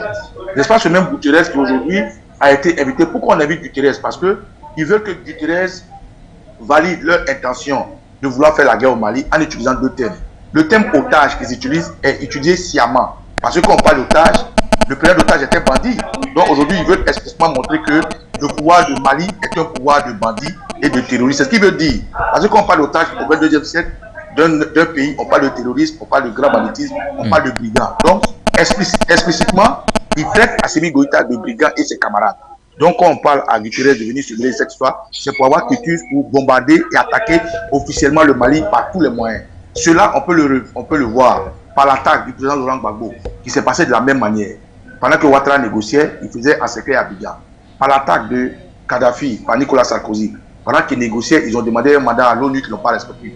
Par l'attaque de la Syrie. Donc, c'est du déjà vu que le communiqué de Côte d'Ivoire présente, en fait, pour dire qu'aujourd'hui, ils sont sur les pieds de guerre. Et d'ailleurs, je vous donne une information, après ce communiqué, l'état-major de la Côte d'Ivoire s'est réuni en séance de guerre pour voir dans quelle mesure ils vont attaquer le Mali. Donc, dans le communiqué ivoirien, il faut simplement comprendre qu'ils se sont dédits, ils ont menti et ils ont posé une position de vote en guerre parce qu'ils veulent attaquer le Mali. Ça, c'est pour ce qui concerne le communiqué de Côte d'Ivoire, qui est plein de mensonges. Chose peu à rectifier l'État malien. L'État malien n'a pas répondu. L'État malien a mis les points sur les i. L'État malien n'a pas voulu laisser la manipulation de ces mots qu'ils ont commencé à utiliser. Ils ont changé mercenaires en otage, ils ont changé négociation en chantage. Il faut comprendre tout de suite que l'État malien se voulait de préciser certaines choses. Si vous me permettez, je continue. Oui, allez-y, Nicolo. Dans les thèmes de l'État malien, ils ont utilisé un thème qui dit ceci. Dans le communiqué du Conseil national de sécurité du 14 septembre 2022, le gouvernement ivoirien insiste. Déjà, le mot insiste veut dire quoi? Qu'il y a insistance là où il ne devrait pas être. Sur son innocence et celle des 49 militaires, en conséquence, le gouvernement de la transition note avec une profonde stupéfaction. À terre, ça veut dire qu'ils sont étonnés. Ils sont surpris. Ils sont abasourdis. Que le gouvernement ivoirien vienne de se dédire. Ça veut tout dire. Ça veut dire que le gouvernement ivoirien ment. Terre à terre, ça veut dire que le gouvernement ivoirien ment. Hier, ils avaient reconnu qu'ils ont fait un manquement. Ils avaient déploré. Aujourd'hui, ils sont en train de mentir. On continue. L'État ivoirien, le 11 jours en avant, a reconnu sa responsabilité dans sa déclaration officielle lue par le ministre du directeur du cabinet du président Alassane Dramane Ouattara. Ça veut dire que ce que je viens de dire, il manque. Ensuite, il continue ceci. Il dit, un tel revirement grave, écoutez bien, un tel revirement grave de la part des autorités étatiques ne vise qu'à manipuler et à entraver la manifestation de la vérité. Ils l'ont répété 3 fois. Ça veut dire que leur communiqué a un point central qui est là. Un tel revirement grave de la part d'autorités étatiques ne vise qu'à manipuler et à entraver la manifestation de la vérité. Pourquoi il le mentionne? Parce que c'est ce qui est. En fait, l'État ivoirien ment. L'État ivoirien ne mérite pas respect. L'État ivoirien veut faire de la démagogie, du mensonge pour arriver à un certain point, à un certain résultat. Quel est ce résultat? C'est-à-dire faire passer le Mali qui est la victime pour le bourreau et eux qui sont les bourreaux, il se faut passer pour la victime. Et cela est fait à dessein pour inciter l'opinion internationale et nationale à prendre une position avec la Libye d'otage contre le Mali. C'est pour ça qu'ils ont répété 3 fois un tel revirement grave. Et les mots sont à leur place. Effectivement. Un tel revirement grave de la part d'autorités étatiques. Quand il parle d'autorité étatique, ça veut dire que ce n'est pas n'importe qui. Oui. C'est quand même des gens qui gèrent un pays. Ce n'est pas des enfants. C'est tellement grave que des gens responsables puissent se comporter ainsi. Dont le Mali, aujourd'hui, vient de confirmer sa stupéfaction et son étonnement de voir des gens responsables agir comme des gamins, comme des enfants, comme des gens écervelés. C'est ce qu'ils veulent dire. Ensuite, il continue. Mais avant de poursuivre, Okosisi, s'il vous plaît, quelle peut être cette vérité que Abidjan ne voudrait pas qu'elle se manifeste quand on revient sur ce revirement dont parle aujourd'hui le gouvernement malien? Quelle peut être cette vérité que le gouvernement ivoirien ne voudrait pas qu'elle se manifeste? Alors, la vérité que le gouvernement ne veut pas qu'elle se manifeste, qui sont ces soldats qui sont détenus? C'est ça la vérité qu'ils ne veulent pas. Les soldats qui sont détenus, qui sont-ils? Le Mali sait qui ils sont. Et cela a un rapport avec l'arrestation de Mme Chéri Balé. C'est qui ils sont. Les autorités ivoiriennes ne veulent pas que la vérité éclate. Quelle est cette vérité? Que pour qu'ils aient gain de cause, ils doivent redonner au Mali les fouteurs de troupes de nationalité malienne qui sont en Côte d'Ivoire, qui sont les pions de la France. La vérité que la Côte d'Ivoire ne veut pas voir éclater, c'est que le Mali est en train de tirer la France vers la sortie en l'évitant et en le convoquant à l'ONU. Voilà en un mot quelque chose que l'État ivoirien, manipulé par la France, veut cacher. Ils savent que le Mali est arrivé à l'ONU avec des dossiers lourds pour incriminer la France. Il faut freiner ce élan-là en faisant de la diversion. 2. Il y a aussi une information que je vais donner, peut-être qu'elle est fondée ou non, mais vous allez juger. Le président Laurent Gbagbo a fait une sortie où il a dit que l'État ivoirien leur permette, ceux qui ont des carnets, de se rendre au Mali et d'utiliser, excusez-moi, de se rendre au Mali et d'utiliser leurs relations pour pouvoir avoir un œil sur cette histoire. Et si le président Laurent Gbagbo a permission de se rendre au Mali, il y a une vérité qui sera claire. Qui sont ces soldats-là? Sont-ils ivoiriens ou non? S'ils ne sont pas ivoiriens, pourquoi ils sont là-bas? Et le président Gbagbo l'a dit, il faut que le peuple malien tienne compte de ceux qui les ont envoyés plus que de ceux qui ont été envoyés. Donc, dans votre question, pour vous répondre, je vais dire ce que l'État ivoirien veut cacher, pour lequel ils sont aujourd'hui abasourdis et ils sont groquis, c'est que la vérité finira par éclater, que non seulement les gens qui sont au Mali ne sont pas ivoiriens, 2, le Mali va finir par monter par A plus de que les armes qui ont accompagné ces gens ont un numéro de série. Dans le deuxième avion, il y avait des armes. Les armes ont un numéro de série qui ramène jusqu'à la France. Et 3, sur le territoire malien, les Maliens ont des preuves pour amener la France à l'ONU, sur le Conseil de sécurité. Voilà la vérité que l'État ivoirien ne veut pas voir sortir. Donc, si vous me permettez, je peux continuer. Oui, allez-y, Okosisi. Alors, toujours dans le deuxième communiqué, l'État malien précise animé d'une volonté d'adversité. Ça veut dire beaucoup de choses. Nous sommes des pays frères. Nous sommes des pays amis. Nous avons une histoire commune. Il y a des manquements. Il y a quelque chose que vous déplorez, vous regrettez. Il y a une réalité que vous reconnaissez d'avoir mal marché. Et vous avez même dit que vous allez respecter ce que l'ONU dit et ce que nous disons désormais. Mais pourquoi est-ce qu'aujourd'hui vous prenez cette posture? Donc il y a une volonté implicite d'adversité. Comme pas d'adversité, c'est pas loin de faire par la main, c'est pas loin de faire la guerre, c'est pas loin de devenir des ennemis. Qui pas d'adversité, c'est pas loin de l'inimitié. Donc quand l'État malien précise cela, c'est pour dire que la Côte d'Ivoire est dans une posture de va-t-en-guerre. La Côte d'Ivoire n'est pas dans une posture diplomatique, une posture de fraternité. La Côte d'Ivoire est dans une posture de loubards, de bandits, de brigands face à une victime. La Côte d'Ivoire prend la position de la victime et fait passer le Mali pour le bourreau. Ensuite, je continue. Il dit ceci. Le gouvernement ivoirien accuse le Mali d'avoir pris en otage les militaires ivoiriens. Le terme accusé veut dire quoi? Vous n'avez pas de preuves. Ça c'est un. Deux, ce que vous dites n'est pas vrai. Vous nous accusez. Alors que nous rappelons dans quelles conditions ces gens sont venus. Vous êtes informés. Le premier jour, dimanche 10, nous avons informé. Entre dimanche 10 et dimanche 12, vous n'avez rien dit. Et le communiqué ivoirien le précise. Ils ont réagi le 12, alors que ces soldats ont été arrêtés le 10. Entre le 10 et le 12, qu'est-ce que vous avez fait? Pourquoi vous n'avez pas pris vos gants? Pourquoi vous ne vous êtes pas relevé? Et pourquoi tout ce temps, c'est maintenant que vous nous accusez de prendre vos otages? Pendant ces 2 jours, étaient-ils des Ivoiriens ou pas? Donc quand il dit animé d'une volonté d'adversité, le gouvernement ivoirien accuse le Mali d'avoir pris en otage les militaires ivoiriens. Ça veut dire quoi? Nous sommes des bandits.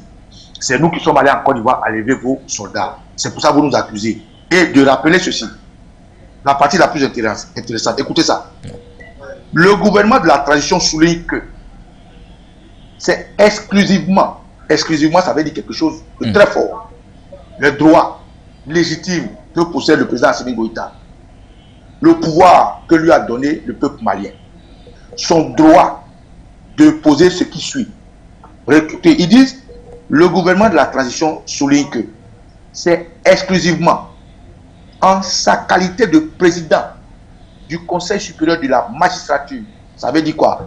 La décision de justice et ce que dit M. Assimi Goïta ne sont pas des antinomies, ne sont pas opposés. Ça va dans la même veine, ça va parallèlement, dans le même esprit. Donc, le gouvernement de la transition souligne que c'est exclusivement en sa qualité de président du Conseil supérieur de la magistrature que le colonel Assimi Goïta, président de la transition, chef de l'État et des armées, il faut le préciser, a indiqué à la partie ivoirienne la nécessité. On n'a pas dit à ordonner. À inviter. Oui, voilà, à ordonner. À inviter, à ordonner. Oui. Il dit à indiquer à la partie ivoirienne la nécessité de considérer la situation de certains Maliens. Ça veut dire, mon frère, vraiment, moi je fais ma part, mais toi aussi il faut voir un peu de temps. Poliment, tranquillement, humainement et africainement. Objet de mandat d'arrêt internationaux.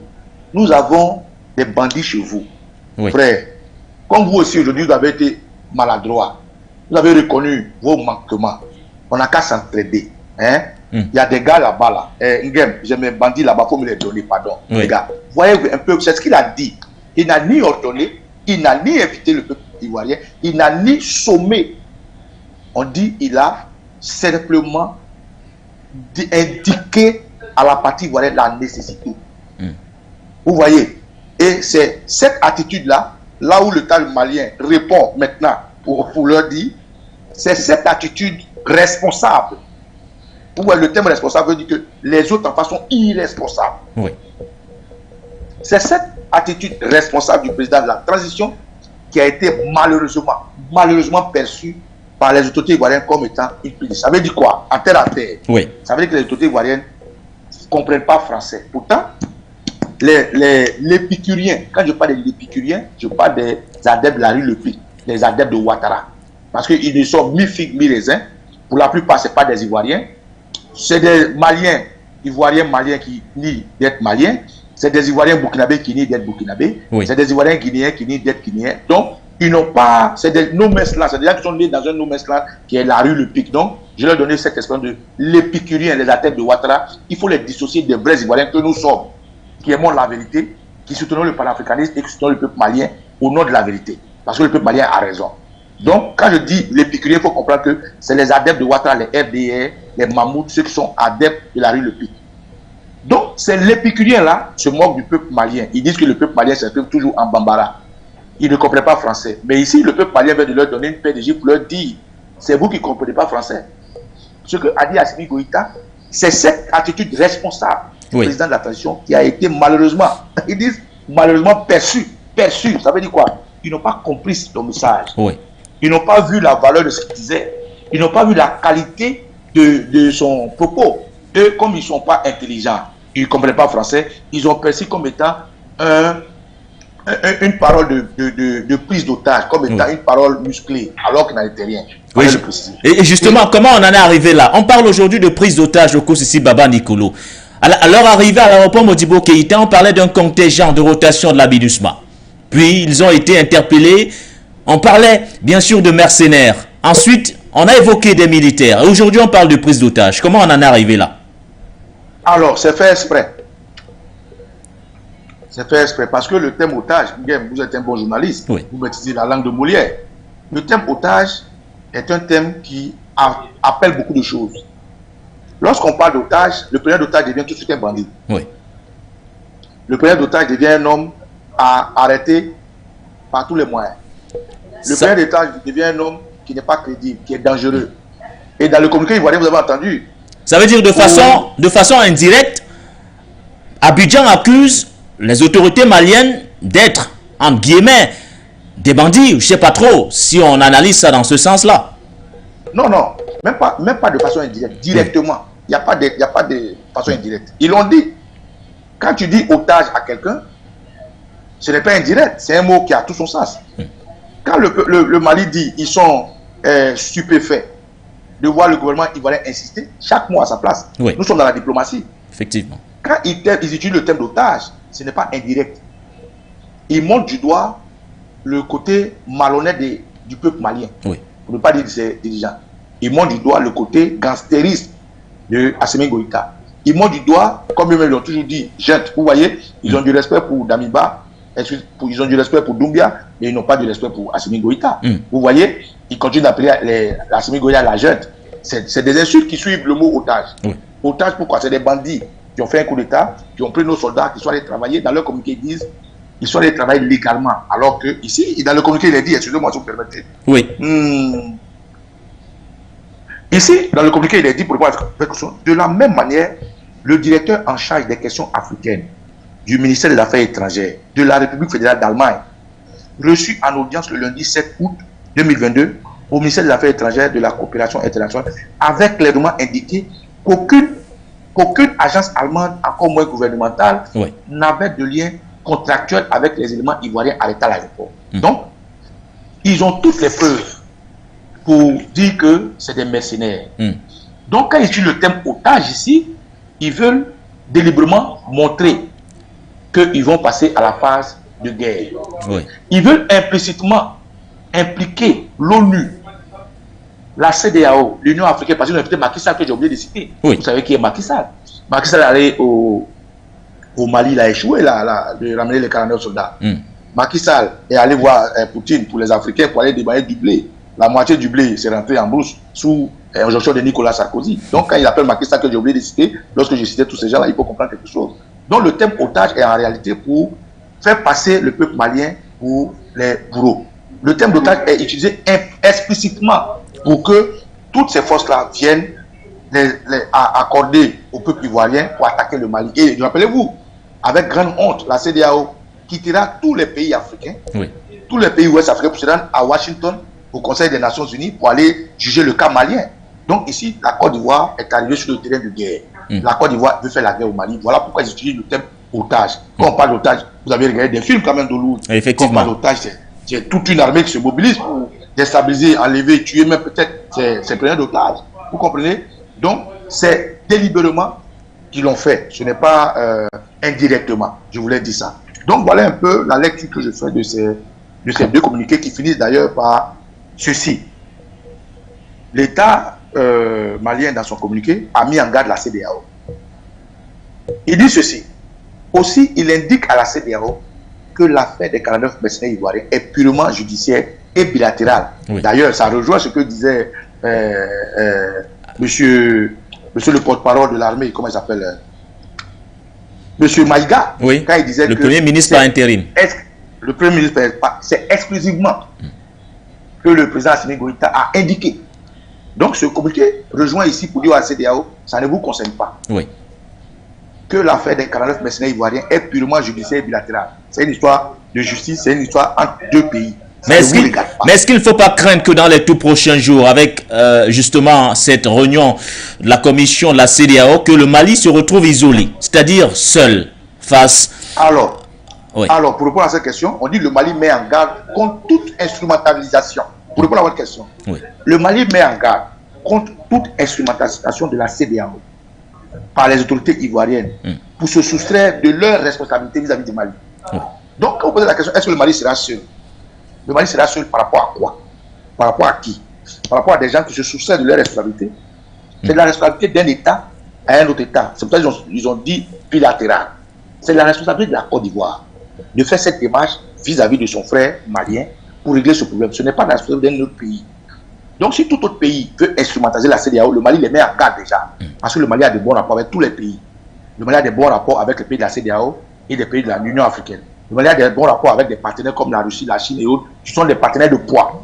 Donc, si la Côte d'Ivoire veut instrumentaliser la CEDEAO, le Mali met en garde la CEDEAO. Oui. Pour que, comme vous dites, si vous voulez nous mettre en autarcie, rappelez-vous que le Mali a déjà connu ça. Le Mali a eu un embargo. La même CEDEAO a mis le Mali en autarcie.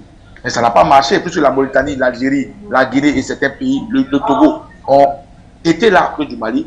La Russie, la Chine et beaucoup de pays africains, le Cameroun et tout, ont été là à cause du Mali. Même Julius Mandela, depuis l'Afrique du Sud, a soutenu le Mali. Donc il faut dire qu'aujourd'hui, pour que le Mali soit seul, il faut que la CEDEAO, l'ONU, ait culture d'aller faire la guerre au Mali, écarter le Mali des autres pays. Mais, ouvertement, officiellement, Damiba s'est rendu au Mali. Je pense qu'il a fait en tant que frère. Doumbouya et Assimi Goïta ont de bons rapports. Le Libéria, même si aujourd'hui il ne se prononce plus, ou le Libéria qui sert de base arrière d'entraînement pour ceux qui attaquent le Mali. Le Ghana n'a pas encore officiellement régné le Mali. Ils ont toujours gardé leurs frontières. Leurs ambassadeurs sont là. Pour que le Mali se retrouve seul, il faut que les ambassadeurs soient rappelés. Il faut que les ambassadeurs soient chassés. C'est à cette condition. Donc pour le moment, le Mali prévient et dit à la CEDEAO, ce n'est pas votre problème. Ngem, c'est comme Baba Nicolo te dit, ce qui se passe entre moi et puis ma chérie là, ce n'est pas ton affaire. Il faut quitter dedans. Maintenant, si tu tiens à rentrer dedans, je te préviens. Il ne faut pas instrumentaliser les rapports que j'ai avec la Côte d'Ivoire au nom de la CEDEAO. Et nous ne voulons pas que la CEDEAO soit instrumentalisée. Donc non, le Mali, si Ouattara insiste trop, il verra que ça sera aller peut-être faire la guerre au Mali. Mais je ne pense pas que tous ces pays-là suivent Ouattara encore dans ses bêtises, dans ses pratiques. Il en a fait assez. Il a fait trop de mal. Et rappelez-vous, aujourd'hui en Côte d'Ivoire, l'opinion qui veut manipuler, les épicuriers sont déjà manipulés. Mais nous, les vrais Ivoiriens, tout le monde a dit au peuple malien, nous sommes du cœur avec le Mali. Nous sommes de tout cœur avec le Mali et nous communiquons à ce sens pour que les Ivoiriens comprennent que c'est la Côte d'Ivoire qui a tort, c'est Ouattara qui mène une guerre et ce n'est pas les Ivoiriens en tant que tels. Voilà ce que je voulais dire de ces deux communiqués. Et justement, prenant les deux communiqués en question, précisément celui de la partie malienne, il faut dire que le porte-parole, ou du moins le Premier ministre par intérim aujourd'hui, indique que la partie malienne a tout fait, c'est-à-dire dès l'arrestation de ces militaires. Dans un premier temps, la partie malienne a saisi aussi bien la force onusienne que la partie ivoirienne. Mais sauf qu'aujourd'hui, ce qui fait problème, c'est le fait que dès la base, dès le départ, nous ayons eu, au Kossi Baba Nicolo, des versions contradictoires. C'est-à-dire, dans un premier temps, on a l'ONU, ou du moins on a la MINUSMA, qui se dit ne pas reconnaître ces militaires. Et par la suite, elle dit oui, finalement, ces militaires étaient là pour des missions de rotation des contingents de la MINUSMA. Et c'est le même discours qu'a tenu effectivement à Abidjan. C'est ça qui pousse à ce que la crise aujourd'hui s'enlise. Du moins, ce qui était considéré comme un dossier judiciaire se transforme pratiquement en une crise diplomatique. Alors, cette information a été la communication mensongère, a été la manipulation. L'ONU, à 2 reprises, désavoué Ouattara. Oui. Lorsque Ouattara lui-même, dans sa malice, s'est rendu en Afrique du Sud et a demandé clairement à l'ONU de donner sa position. L'ONU a donné une position qui est claire, sans embâche, qui se trouve encore sur la toile, vous pouvez aller vérifier. Deuxième, le Mali a indiqué, celui qui est chargé des affaires, non, c'est pas le Mali a reçu le responsable chargé de la MINUSMA, enfin en termes de ONU, au Mali. Il y a eu une conférence bilatérale, une conférence entre le ministre Diop et le monsieur, j'ai oublié son nom, un Français. Et dans cette conférence, le ministre a réexpliqué aux journalistes qui étaient là ce qui s'était passé, comment ils sont arrivés, qu'est-ce qui s'est passé jusqu'à ce qu'ils soient dans la main de la justice. Et le Français qui était à côté, j'ai oublié son nom, monsieur Lecoq, ou je ne sais pas quoi, a réitéré ce que a dit monsieur le ministre. Donc, l'ONU a été claire l'ONU n'a pas eu d'embâche. C'est la communication, la manipulation des médias pro autant des médias de la France qui ont voulu manipuler l'opinion à comprendre que l'ONU c'était dédié. L'ONU c'est pas dédié sur ce cas. Ensuite, il y a le vice-communicant, M. Salgado, qui a été chassé, oui, qui a voulu aussi manipuler. Vous avez vu qu'ils l'ont extrait du Mali. Oui. Pourquoi ils l'ont chassé du Mali? Parce qu'il disait des choses qui n'étaient pas vraies. Il disait des mensonges et il mettait à mal la cohésion sociale entre les rapports de l'ONU et du Mali.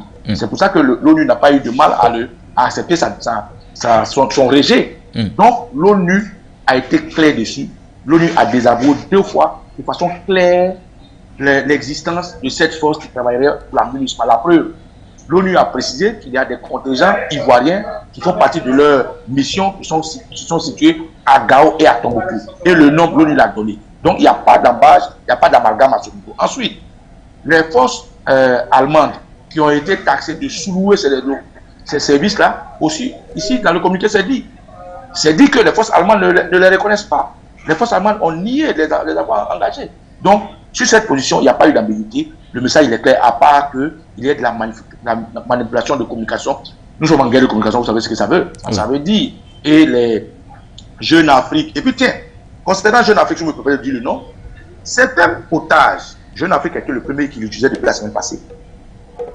Donc c'est quelque chose qui a été préparé sciemment pour abêtir, comme l'a dit le peuple malien, pour jouer avec l'opinion nationale et internationale.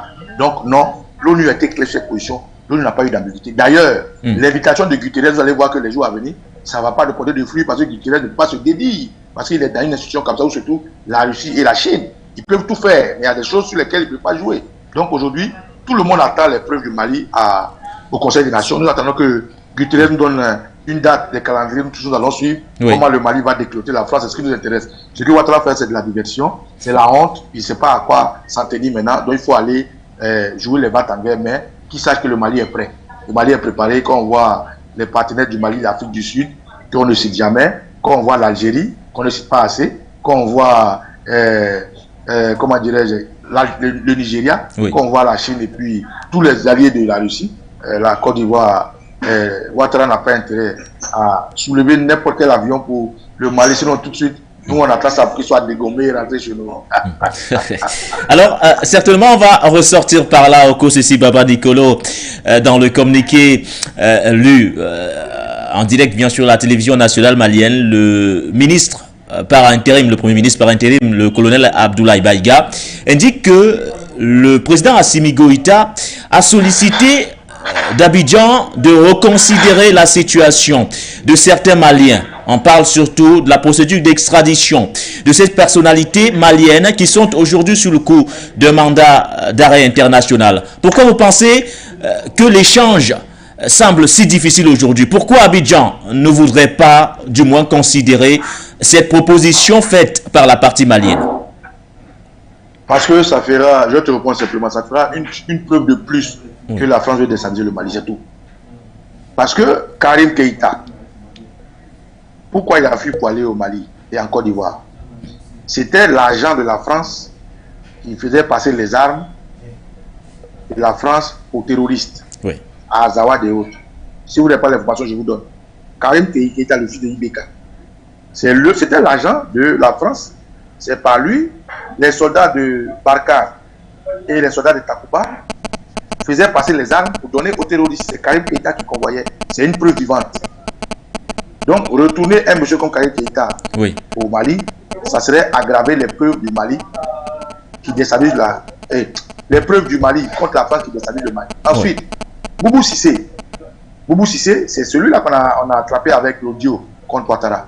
Donc, le reprendre, ça serait aujourd'hui donner, c'est-à-dire se tirer une balle dans le pied, Ouattara lui-même. Donc, il y a aussi ses intérêts qui sont menacés.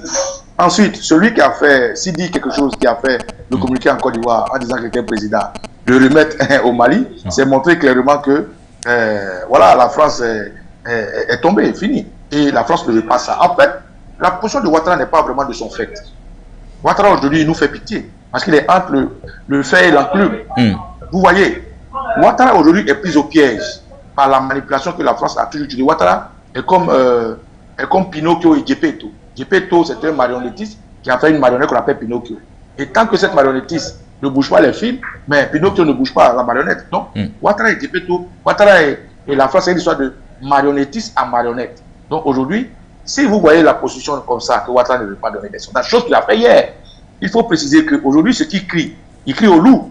Mais hier, il y avait des proches du président Laurent Gbagbo qui étaient réfugiés au Togo.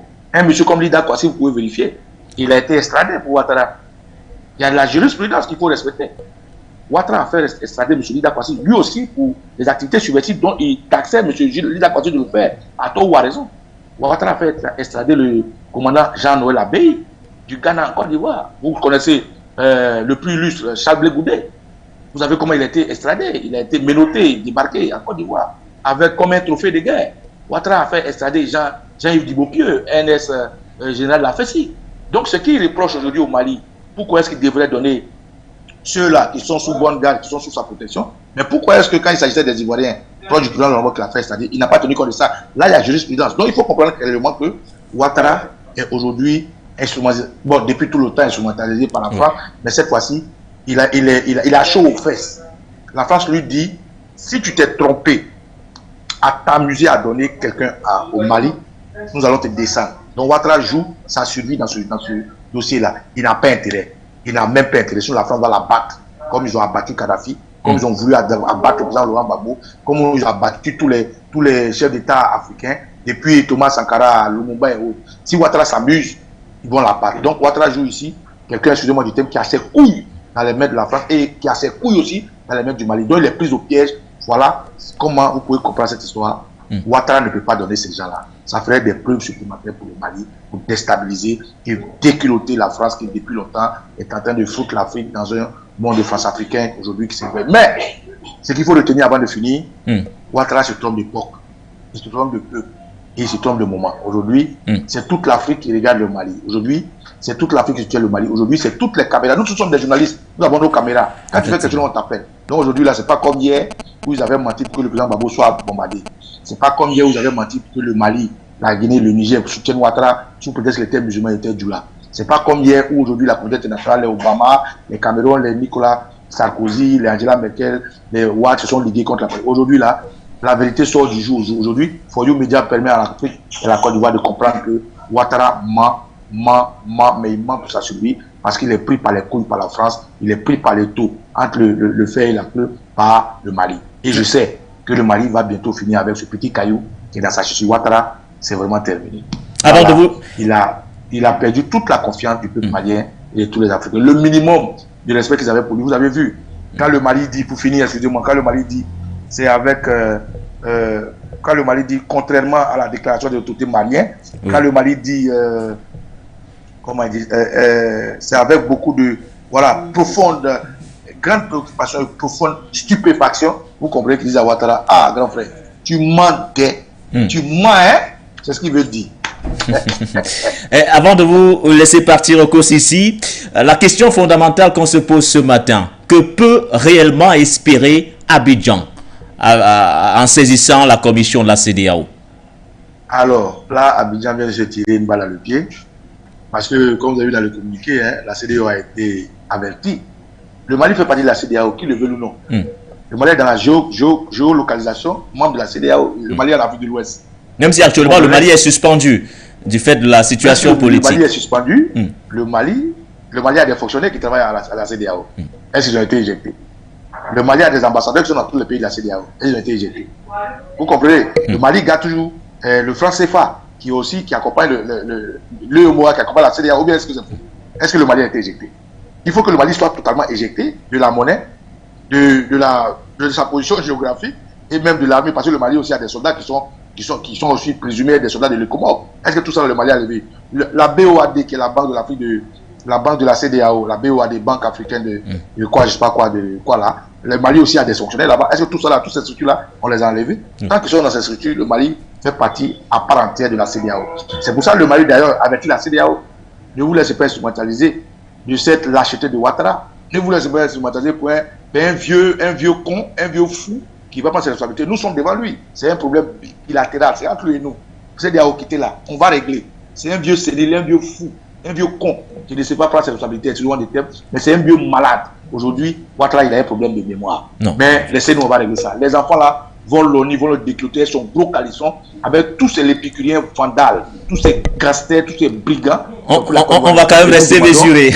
On va quand même rester mesuré vis-à-vis d'un chef d'État. Voilà. Je me suis un peu emporté, je respecte les produits médias. Désolé pour l'éthique. Je voulais juste dire que le Mali a compris que Ouattara n'en vaut pas la peine.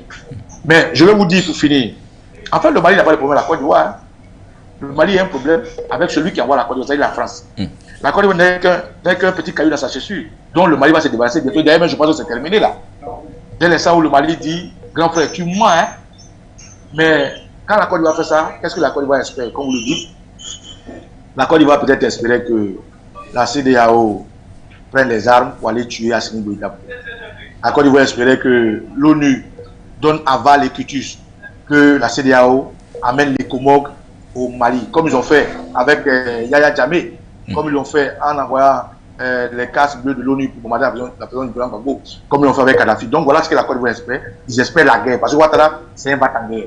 Lui, il ne dialogue pas beaucoup. La présidence, vous avez toujours des exilés, des prisonniers, même Picheli Balé, donc demandons la libération, Soro Guillaume dehors, Charles de Blé dehors. Donc Ouattara aujourd'hui là, il veut la guerre. Quand il ne peut plus, quand il ne réagit plus, il veut la guerre. C'est ce que la Côte d'Ivoire espère. Voilà, pour répondre clairement à votre question.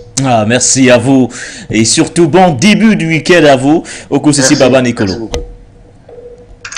Voilà, donc c'était, on va le dire comme ça, on l'a promis, qu'on allait évoquer les deux sorties. D'un côté, la sortie bien sûr de la partie ivoirienne relative à cette réunion extraordinaire tenue en milieu de cette semaine. Le communiqué final donc a été rendu public. Fidel Sarah Soro, le secrétaire exécutif du Conseil national de sécurité, qui l'a lu devant la presse, devant les médias, en réponse d'ailleurs à ce communiqué, mais surtout à cette réunion extraordinaire. La partie malienne a également publié un communiqué rendu public, donc ce communiqué lu en direct donc de la télévision nationale malienne par le premier ministre par intérim, le colonel Abdoulaye Maïga. On parle désormais par communiqué interposé entre donc Bamako et Abidjan. On revenait surtout sur l'affaire des 46 militaires interpellés et écroués actuellement donc du côté de Bamako. On est donc loin d'être sorti de l'auberge, une information que nous suivrons de près pour vous fidèles et inconditionnels téléspectateurs ou encore auditeurs, pour vous qui nous suivez ce matin en relais sur la 96.3 FM For You Radio. C'est donc ici qu'on referme cette émission de For You Matin. Merci à vous d'avoir été nombreux toute cette semaine. Vous êtes là tous les jours, vous nous accompagnez et c'est grâce à vous que nous sommes là. Merci. Les programmes se poursuivent sur la meilleure des télévisions, celle qui porte un regard différent sur le monde.